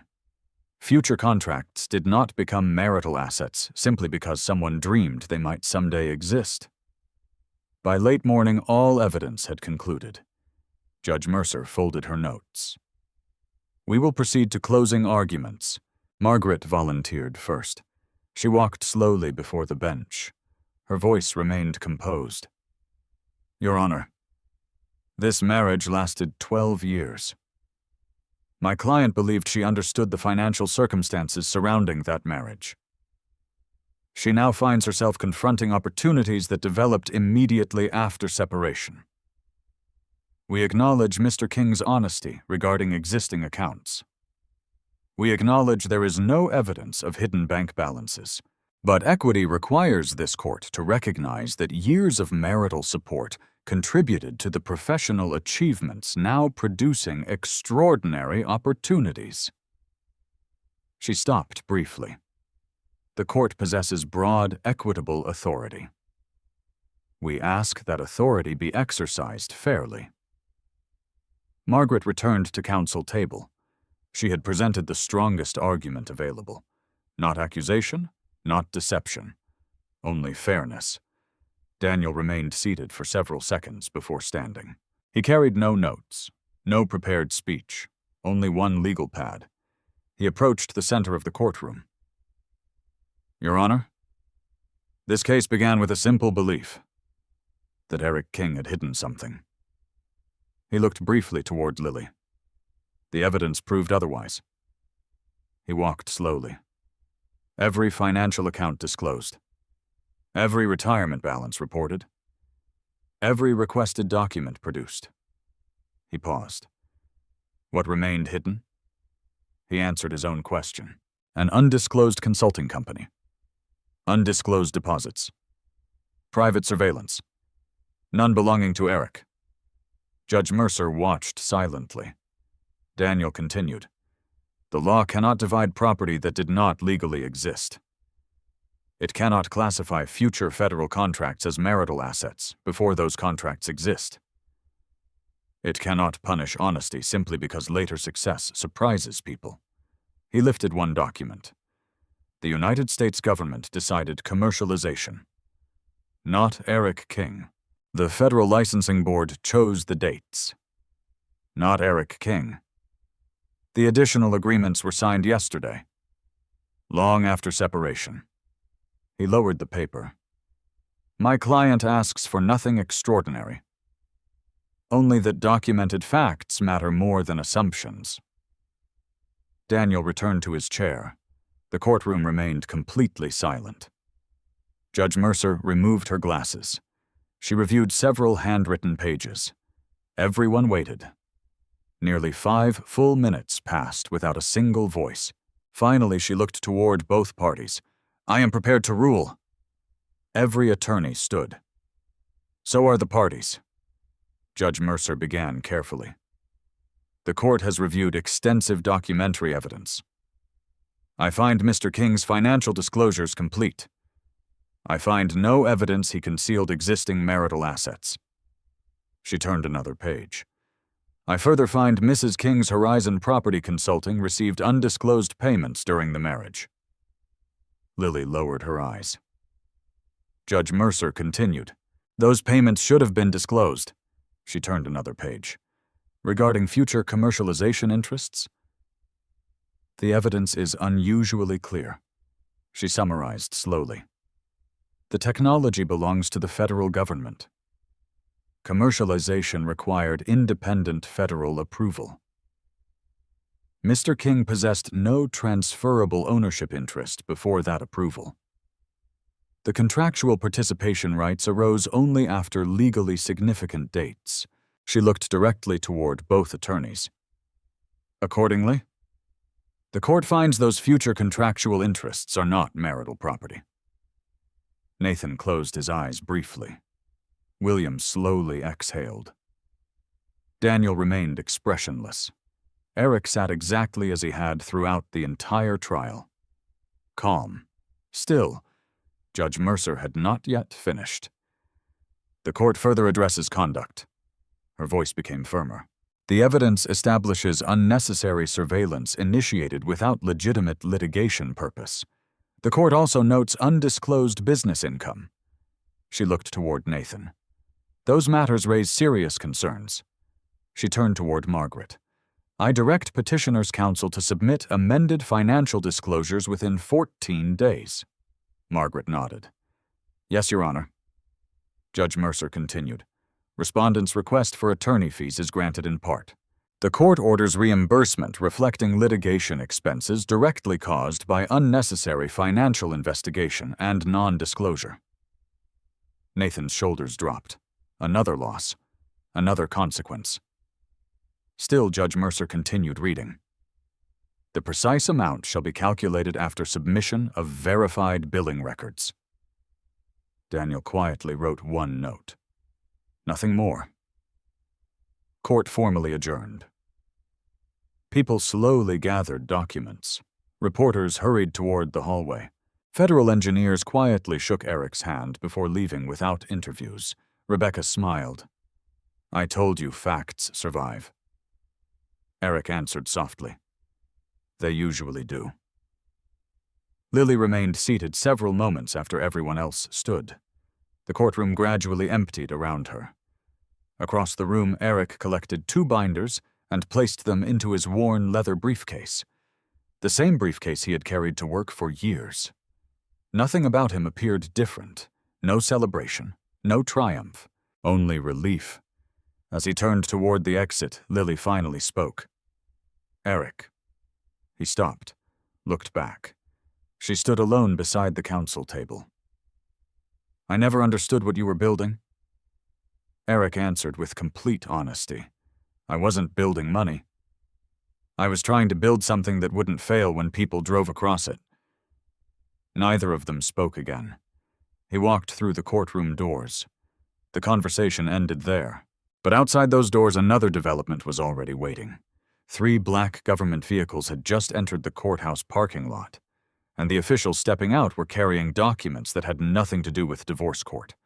Everything about Eric's future was about to change once again. The 3 black government SUVs remained parked outside the courthouse long after everyone else had left. None displayed official markings, only small federal license plates. 2 men and 1 woman waited beside the vehicles. Each carried identical leather document cases. Daniel noticed them before Eric did. They're waiting for you. Eric looked toward the parking lot. I've never met them. You probably will in about 30 seconds. As Eric stepped through the courthouse doors, the woman approached first. She extended her hand. Mr. King? Yes. I'm Angela Morrison. Office of Federal Technology Partnerships. We've been hoping to speak with you. Eric shook her hand. Of course. She glanced toward Daniel. Counsel may remain if Mr. King wishes. Daniel nodded politely. I'll stay. Angela opened her document case. This won't take long. She removed a blue folder bearing a federal seal. The expansion agreements approved yesterday triggered an automatic review. Eric listened quietly. She continued. Your structural integrity platform has now reached the commercialization threshold outlined in your inventor participation contract. Daniel remained silent. He wanted every word recorded in memory. Angela handed Eric several pages. The accounting office finalized preliminary participation percentages early this morning. Eric accepted the documents without opening them. What happens next? The Treasury Department establishes quarterly distributions. The first payment cycle begins in 60 days. Eric nodded. I understand. Angela smiled. There is one additional matter. She removed another folder. Congress has approved accelerated infrastructure implementation. Your engineering team has been asked to supervise deployment in 12 additional states. Eric looked genuinely surprised. 12? Yes. Washington approved the recommendation late yesterday. Daniel finally spoke. Congratulations. Angela extended another envelope. This one concerns your promotion. Eric accepted it carefully. She continued. You've been appointed National Director of Structural Systems Integration effective next month. The title meant little to bystanders. Daniel understood immediately. This isn't simply a promotion. Angela smiled. No. It places Mr. King in charge of the largest bridge modernization initiative currently operating in the United States. Nathan Caldwell happened to leave the courthouse just in time to witness the conversation. He watched federal officials shaking Eric's hand. He watched them exchange documents. He watched photographers begin taking pictures. For the first time, he understood something uncomfortable. Eric had never been chasing private wealth. The country had been chasing Eric. News traveled faster than anyone expected. By late afternoon, legal reporters no longer described the divorce as a financial dispute. Instead, headlines focused on the quiet engineer who had defeated accusations of hidden assets before receiving one of the largest engineering appointments in federal infrastructure. Television stations requested interviews. National engineering publications contacted the Department of Transportation. Federal policy journals asked for comments about commercialization. Eric declined every interview. Rebecca Thornton answered most media requests herself. Mr. King remains focused on implementation. Today's story is public infrastructure, not personal wealth. That sentence appeared in dozens of articles. Lily sat alone inside her condominium overlooking downtown Columbus. The television remained muted. News captions continued scrolling across the screen. One headline repeated every few minutes.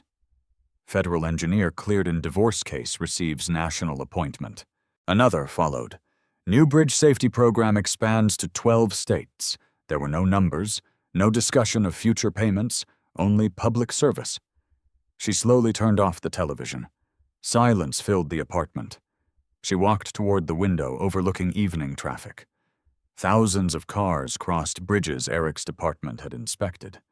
She had spent years believing his work consisted of routine engineering reports, routine meetings, routine calculations. She finally understood that quiet work often remained invisible precisely because it succeeded. People rarely noticed bridges that never failed. Across town, Eric returned to the same townhouse he had rented after the divorce. Nothing inside had changed. The living room remained simple. One gray sofa, one bookshelf, a dining table for 4, engineering journals neatly stacked beside a reading lamp. Daniel placed the blue federal folder on the kitchen table. You still haven't looked? Eric smiled. I know what's inside. Do you? The responsibilities. Daniel laughed. I meant the financial schedule.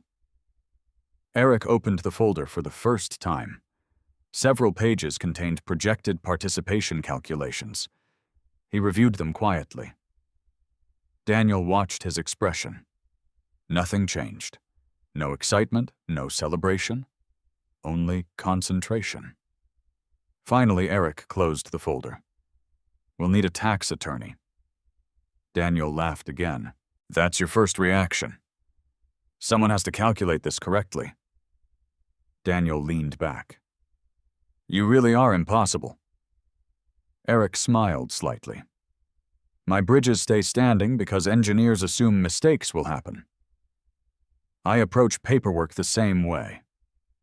Over the next several weeks, life accelerated. Eric divided his time between Washington, D.C., Columbus, Pittsburgh, St. Louis, and Denver. Construction meetings began before sunrise. Inspection teams worked across multiple states. Federal transportation officials quickly discovered something unexpected. Eric refused unnecessary ceremonies. Whenever local governments planned ribbon-cutting events, he redirected attention toward field engineers. They built it. Invite them. His reputation spread through the department, not because of authority, because of consistency. He arrived first, left last, reviewed every report personally. Young engineers noticed. Senior administrators noticed. Contractors noticed. Respect followed naturally. Meanwhile, Nathan Caldwell faced a very different schedule. Federal investigators requested interviews regarding consulting payments. State tax authorities requested additional documentation. Banks reviewed several business transactions connected to Horizon Property Consulting. None of the investigations accused him of criminal conduct. Not yet. But every institution wanted explanations. Each request consumed time, money, lawyers. Nathan discovered that legal problems rarely arrived one at a time. They multiplied. William Parker advised cooperation. Provide everything. Nathan rubbed his forehead. This started because of one divorce. William corrected him quietly. No. It started because everyone underestimated one man. Daniel met Eric for dinner nearly 6 weeks after the trial ended.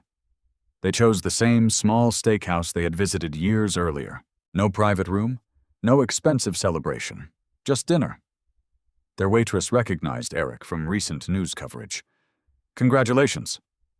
He thanked her politely. Nothing more. After she walked away, Daniel asked, still uncomfortable with the tension, "I preferred inspecting bridges." "You supervise thousands of people now." "I know." "Does it feel different?" Eric considered the question. "The work is larger. The responsibility is heavier. But the purpose hasn't changed." Daniel smiled. "That is why they promoted you." Dinner arrived. For several minutes, neither man spoke. Finally, Daniel reached into his briefcase. "I almost forgot." He handed Eric a sealed envelope. "What is it?" "The final reimbursement order." Eric opened it. Judge Mercer's fee award had been finalized. Nathan and Lily had been ordered to reimburse a substantial portion of Eric's legal expenses. Eric folded the order. "I wasn't expecting this much." Daniel nodded. The judge wanted the record clear. They created unnecessary litigation. They pay for it. Eric quietly placed the document beside his plate. "What will you do with it?" "The money." Eric looked through the restaurant window. Across the street, workers repaired an aging pedestrian bridge. "I've been thinking." Daniel waited. "The engineering department has a scholarship foundation for students entering structural engineering." Daniel smiled. "I had a feeling. I'm donating every dollar." Daniel laughed softly. "Of course you are. Most people would buy a sports car." "I already have transportation." "You mean that old Honda? It still starts every morning." Daniel shook his head. "I don't think you're ever going to change." Eric answered quietly. "I hope not." 3 months later, Franklin County hosted its annual infrastructure recognition ceremony. Local leaders expected speeches, political announcements, corporate sponsorships. Instead, Eric requested something unusual. The ceremony honored 27 bridge inspectors whose routine maintenance had prevented several catastrophic failures. Each inspector received recognition before Eric accepted his own award. Reporters asked why. His answer appeared in newspapers nationwide. People celebrate the engineer whose name appears on the design. They should also remember the people who quietly keep that design safe every single day. The applause lasted several minutes. Among those standing quietly near the back of the audience stood Lily. She had come without telling anyone. She watched as Eric shook hands with maintenance workers one by one before leaving the stage. No security, no entourage, no arrogance.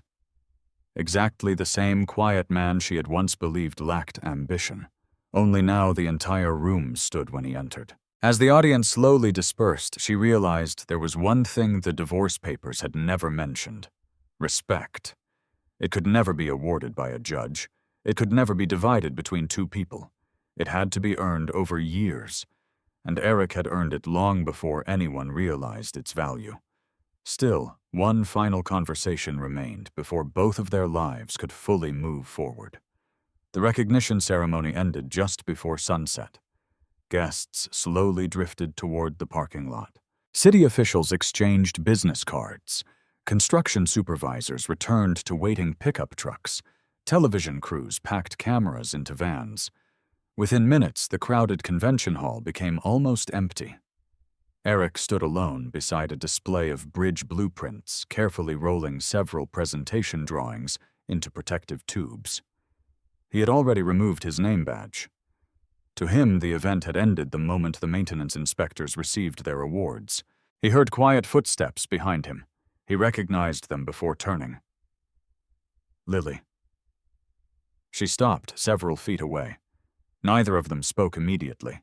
There was no anger left between them, only years that could no longer be rewritten. Finally, Lily broke the silence.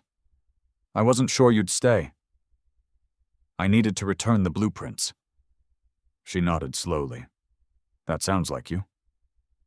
Eric rested the blueprint tube against the table. How have you been? It was a simple question, not forced, not sarcastic, not filled with hidden meaning. She answered honestly. I've been learning. Eric waited. I spent years believing success had a certain look. She glanced around the nearly empty hall. I thought expensive watches meant success. Luxury cars. Corner offices. People talking loudly about themselves. A faint smile crossed Eric's face. You always liked confident people. I confused confidence with character. The words came quietly. There was no attempt to gain sympathy, only acknowledgement. Eric looked toward the large windows overlooking downtown Columbus. The evening traffic continued moving across the river. Thousands of commuters crossed bridges he had helped strengthen. No one driving home knew his name. That had never bothered him. Lily followed his gaze. I drove across one of your bridges yesterday. Eric looked back. Which one? The East Broad Street Bridge. He nodded. The expansion joints were replaced last year. She smiled softly. I noticed how smooth it felt. Eric answered almost automatically. The crews did excellent work. Even now he credited the workers before himself. Lily noticed. You always do that. What? You always talk about everyone else first. He shrugged gently. Engineering isn't an individual profession. They walked outside together. The evening air carried the smell of fresh rain. Streetlights reflected across wet pavement. Neither hurried toward their cars. Lily finally stopped beside a landscaped courtyard. There was something I've wanted to say. Eric waited without interrupting. I spent 12 years trying to change you. I wanted you to become someone louder, more ambitious, more impressive. She laughed quietly at herself. The strange part is, you already were. I just couldn't recognize it. Eric remained silent. She continued. When we divorced, I honestly believed I was walking toward a better life. She looked down at her hands. I didn't understand that I was walking away from the best person I'd ever known. The words hung in the evening air. Eric understood they had cost her a great deal to say. He answered carefully. You don't owe me an apology. I think I do. You don't. She looked surprised. Eric spoke slowly. We both made choices. You believed certain things mattered. I believed work would eventually explain itself. It rarely does. She frowned slightly. What do you mean? I assumed if I worked hard enough, people closest to me would automatically understand why. He smiled faintly. That's not fair to them. I should have shared more. I should have explained more. Lily shook her head. I wouldn't have listened. Maybe not. But I still could have tried. There was no blame in his voice, only reflection. That somehow made the conversation even harder. A light breeze moved through the courtyard. Nearby, several volunteers folded chairs from the ceremony. Life continued around them. Lily finally asked the question she had carried for months. Do you hate me? Eric answered immediately. No. She searched his face. You really don't? No. Why? He considered the answer. Hate requires constant attention. I've been too busy building bridges. She laughed through unexpected tears. That sounds exactly like something you'd say. It also happens to be true. Another quiet silence followed. Then Lily asked one final question. Are you happy? Eric looked toward the darkening sky. I have difficult days. Long flights? Emergency inspections? Budgets? Political meetings? He smiled. But yes, I'm happy. What about you? She took longer to answer. I'm rebuilding. I think that's the right word. She explained that Horizon Property Consulting no longer existed. The company had been dissolved after the investigations. She had accepted a management position with a regional nonprofit organization focused on affordable housing. The salary was smaller, the office was modest. The work felt meaningful. I don't know if it's redemption, she admitted, but it's honest. Eric nodded. That's a good place to start. Several weeks later, Daniel invited Eric to lunch. Their favorite neighborhood diner had changed very little over the years. The same vinyl booths, the same waitress, the same coffee. Daniel unfolded a newspaper across the table. The business section featured a photograph of Eric standing beside federal transportation officials. You've become difficult to avoid. Eric sighed. I asked them not to print that picture. They printed it anyway. Daniel laughed. Occupational hazard. He folded the paper. So, have you heard from Lily? A few times? Daniel raised an eyebrow. Oh. She sent a thank you letter. For what? For treating her fairly during court. Daniel stared. I was her opposing attorney. Eric smiled. I know. Daniel shook his head. I've practiced law for 28 years. I've never received that letter. Eric laughed quietly. Maybe that's progress. And as winter approached, the first phase of the National Bridge Modernization Initiative officially opened. Construction crews gathered near the Ohio River before sunrise. Governors attended. Federal officials delivered speeches. Television helicopters circled overhead. Eric stood near the back of the platform reviewing inspection schedules. Angela Morrison approached carrying another folder. You know they're waiting for you. I know. You should probably stand near the podium. The inspectors need these documents first. Angela smiled. I expected that answer. She waited while Eric distributed work packets to field supervisors. Only after every engineer had received instructions did he walk toward the stage. The ceremony lasted less than 30 minutes. Reporters shouted questions afterward. "Mr. King!" "What does today's project mean for your career?" He answered simply. "It means safer bridges." Another reporter asked, "How does it feel becoming one of the country's most recognized engineers?" Eric looked toward the construction crews, already climbing onto unfinished steel. "They're the ones who'll still be working after the cameras leave.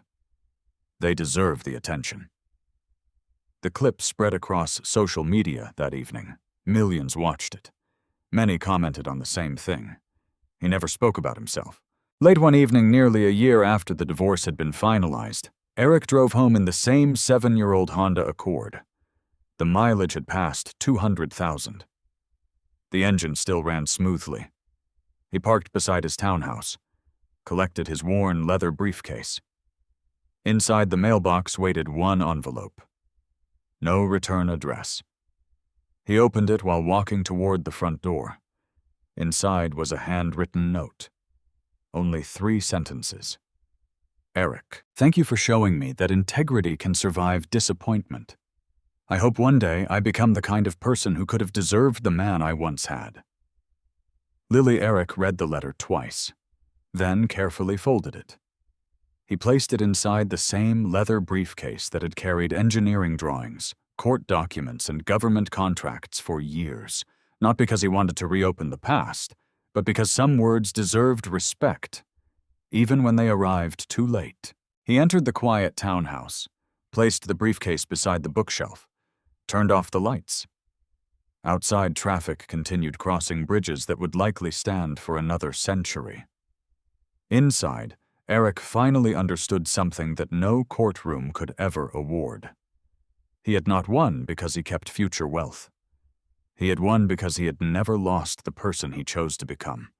And that quiet victory would shape every day that followed. Only one final reflection remained before the story could truly end. Spring arrived quietly in Columbus. The maple trees outside Eric King's townhouse filled with fresh green leaves. Construction cranes still stretched across the skyline. Concrete trucks still rumbled through downtown before sunrise. The work never stopped. Neither did Eric. Every Monday began with a flight before daylight. Every Thursday ended with inspection reports that often reached hundreds of pages. His responsibilities now covered thousands of bridges, hundreds of engineering teams, and millions of Americans who would never know his name. Exactly the way he preferred it. One Monday morning, nearly 2 years after the divorce, Eric stood on the pedestrian overlook above the newly completed Ohio River crossing. The bridge had taken 5 years to design, 4 years to build, more than 3 million labor hours. Today it would finally open. Federal officials arrived first, then state governors, then local school children carrying small American flags. Television cameras lined the sidewalks. Reporters rehearsed opening remarks. Angela Morrison found Eric standing alone near one of the bridge towers. "You disappeared again." Eric smiled. "I wanted one quiet minute." She looked toward the enormous steel arches rising above the river. "You've earned more than one." He shook his head. "No. The crews earned today." She laughed softly. "I've stopped arguing with you." A volunteer approached. "They're ready, Mr. King." He nodded. "I'll be there." Before walking away, Angela stopped him. "You know, this bridge will probably carry traffic for 100 years. If your inspection schedules are followed. They will be. I'll make sure." The opening ceremony lasted exactly 23 minutes. Politicians gave speeches, city leaders thanked taxpayers, construction companies recognized their workers. Finally, the master of ceremonies invited Eric to speak. He stepped toward the podium. No prepared pages, no teleprompter, only a microphone. The audience became silent. He looked across the river before speaking. "When people drive across this bridge tomorrow morning, most won't think about engineering. They'll be thinking about getting to work, taking children to school, visiting parents, coming home." He paused. That's the purpose of every bridge. It quietly helps someone reach what matters. He looked toward the rows of engineers standing together. No bridge is built by one person. Thousands of hands made this possible. If you remember anyone today, remember the workers who climbed steel before sunrise, the inspectors who walked every beam, the welders, the equipment operators, the survey crews.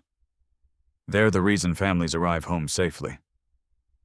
The applause lasted longer than his speech. When it finally ended, Eric stepped away from the podium and immediately joined the construction workers instead of the politicians waiting for photographs. That single decision appeared on front pages across the country the next morning. Several weeks later, Daniel Harper visited Eric's office in Washington. Unlike most executive offices, Eric's workspace remained surprisingly modest. One wooden desk, engineering drawings covering an entire wall, no expensive artwork, no oversized furniture. Daniel looked around. I expected something grander. Eric smiled. This room belongs to taxpayers. Daniel laughed. I walked into that one. He placed a folder on the desk. Final paperwork. Eric opened it. Inside sat the final closing documents from every legal proceeding connected to the divorce. All reimbursements completed. Every appeal period expired. Every financial obligation satisfied. Daniel leaned back. That's officially the last document. Eric quietly signed one acknowledgement page, then closed the folder. Thank you. Daniel looked surprised. For what? For believing evidence mattered? Daniel smiled. I never believed. I knew. There was a difference. The two men shook hands, not as attorney and client, as friends who had walked through something difficult together. Later that summer, the Engineering Scholarship Fund held its annual banquet. The donation Eric had made with his legal reimbursement had grown through matching contributions from several construction companies. This year, 24 students would receive full scholarships. Many were first-generation college students. Some had grown up in small, rural communities where aging bridges limited emergency services. One young woman approached Eric after the ceremony. My father repairs county roads. She held back tears. This scholarship means I can become the first engineer in my family. Eric congratulated her. She asked one final question. Why did you create this fund? He thought for a moment. Because someone invested in me. She looked confused. I don't mean money. I mean trust. If nobody had trusted me years ago, I wouldn't be standing here. She nodded slowly. Some investments never appeared on financial statements. They still produced extraordinary returns. One afternoon, Eric received an unexpected invitation. The nonprofit housing organization where Lily now worked was opening a renovated neighborhood development. They wanted federal engineering representatives present because one of the restored pedestrian bridges connected the community to nearby schools. Eric accepted. The ceremony remained small. No national television, no politicians, mostly local families. Children rode bicycles across the restored bridge. Parents pushed strollers. Neighbors gathered around picnic tables. Lily coordinated volunteers wearing blue nonprofit shirts. She noticed Eric from across the park. This time, neither hesitation nor regret stood between them. Only respect. She walked over with an easy smile. I'm glad you came. So am I. She pointed toward dozens of children running across the bridge. They've been using it all morning. Eric watched them carefully. No loose handrails. The maintenance crew did excellent work. She laughed. Still inspecting? Always. They stood quietly for a moment. Then Lily said something simple. I like my life now.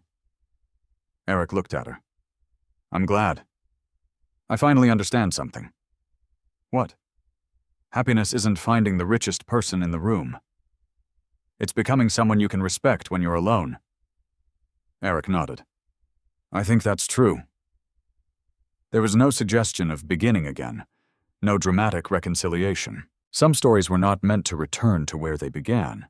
Some people were meant to grow separately. That did not make the growth any less meaningful. Before leaving, Lily extended her hand. "Thank you." Eric shook it warmly. "Take care of yourself." "You too." Then they walked in opposite directions, not as enemies, not as strangers, simply as two people who had learned different lessons from the same chapter of life. Years passed. The Ohio River crossing became one of the safest transportation corridors in the Midwest. The Scholarship Foundation continued expanding. Hundreds of young engineers entered the profession. Several eventually joined Eric's department. His old Honda Accord finally retired after nearly 300,000 miles. Only then did he replace it with another practical sedan. Daniel joked that it was the least exciting purchase ever made by a nationally recognized engineer. Eric considered that a compliment. His greatest achievements never sat in a driveway. They stood across rivers, above valleys, between communities, carrying millions of people safely home, long after newspaper headlines faded, long after court records gathered dust inside forgotten archives, long after financial statements became outdated. Those bridges remained. So did his reputation. Not because he defeated Lily in court, not because he earned wealth, not because federal recognition eventually arrived. His reputation endured because every difficult decision had been guided by the same principle. Protect what is entrusted to you, whether it was a bridge, a profession, a promise, or your own character. The divorce had taken nearly everything people could measure. A house, furniture, accounts, possessions. Yet the one thing Lily unknowingly left behind had become the foundation of everything that followed. Eric's integrity. It could not be divided by attorneys. It could not be transferred through court orders. It could not be purchased. And once the world finally recognized its value, it became worth far more than everything he had ever lost. The quiet man everyone underestimated never needed revenge. Time, truth, and consistent character accomplished something far greater. They built a life no judgment could ever take away. Some losses feel unbearable because they happen all at once. A marriage ends. A home changes hands.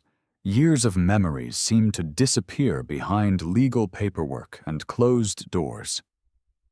In those moments, it is easy to believe that whoever walks away with the most possessions has somehow won. But this story reminds us that the things with the greatest value are often invisible. Integrity, patience, discipline, and the trust earned over years cannot be taken by a courtroom or signed away on a legal document. They continue to shape the future long after temporary victories have faded. Many of us will eventually face moments when we are misunderstood, underestimated, or judged by appearances. The temptation is to fight every accusation with anger. Yet lasting justice often comes through preparation, honesty, and allowing facts to speak louder than emotion. Real success is not proving someone else wrong. It is continuing to become the kind of person whose character remains steady, regardless of what life removes. If this story made you think about someone who was underestimated, or perhaps reminded you of a difficult chapter in your own life, I would love to hear from you. Share your experience in the comments.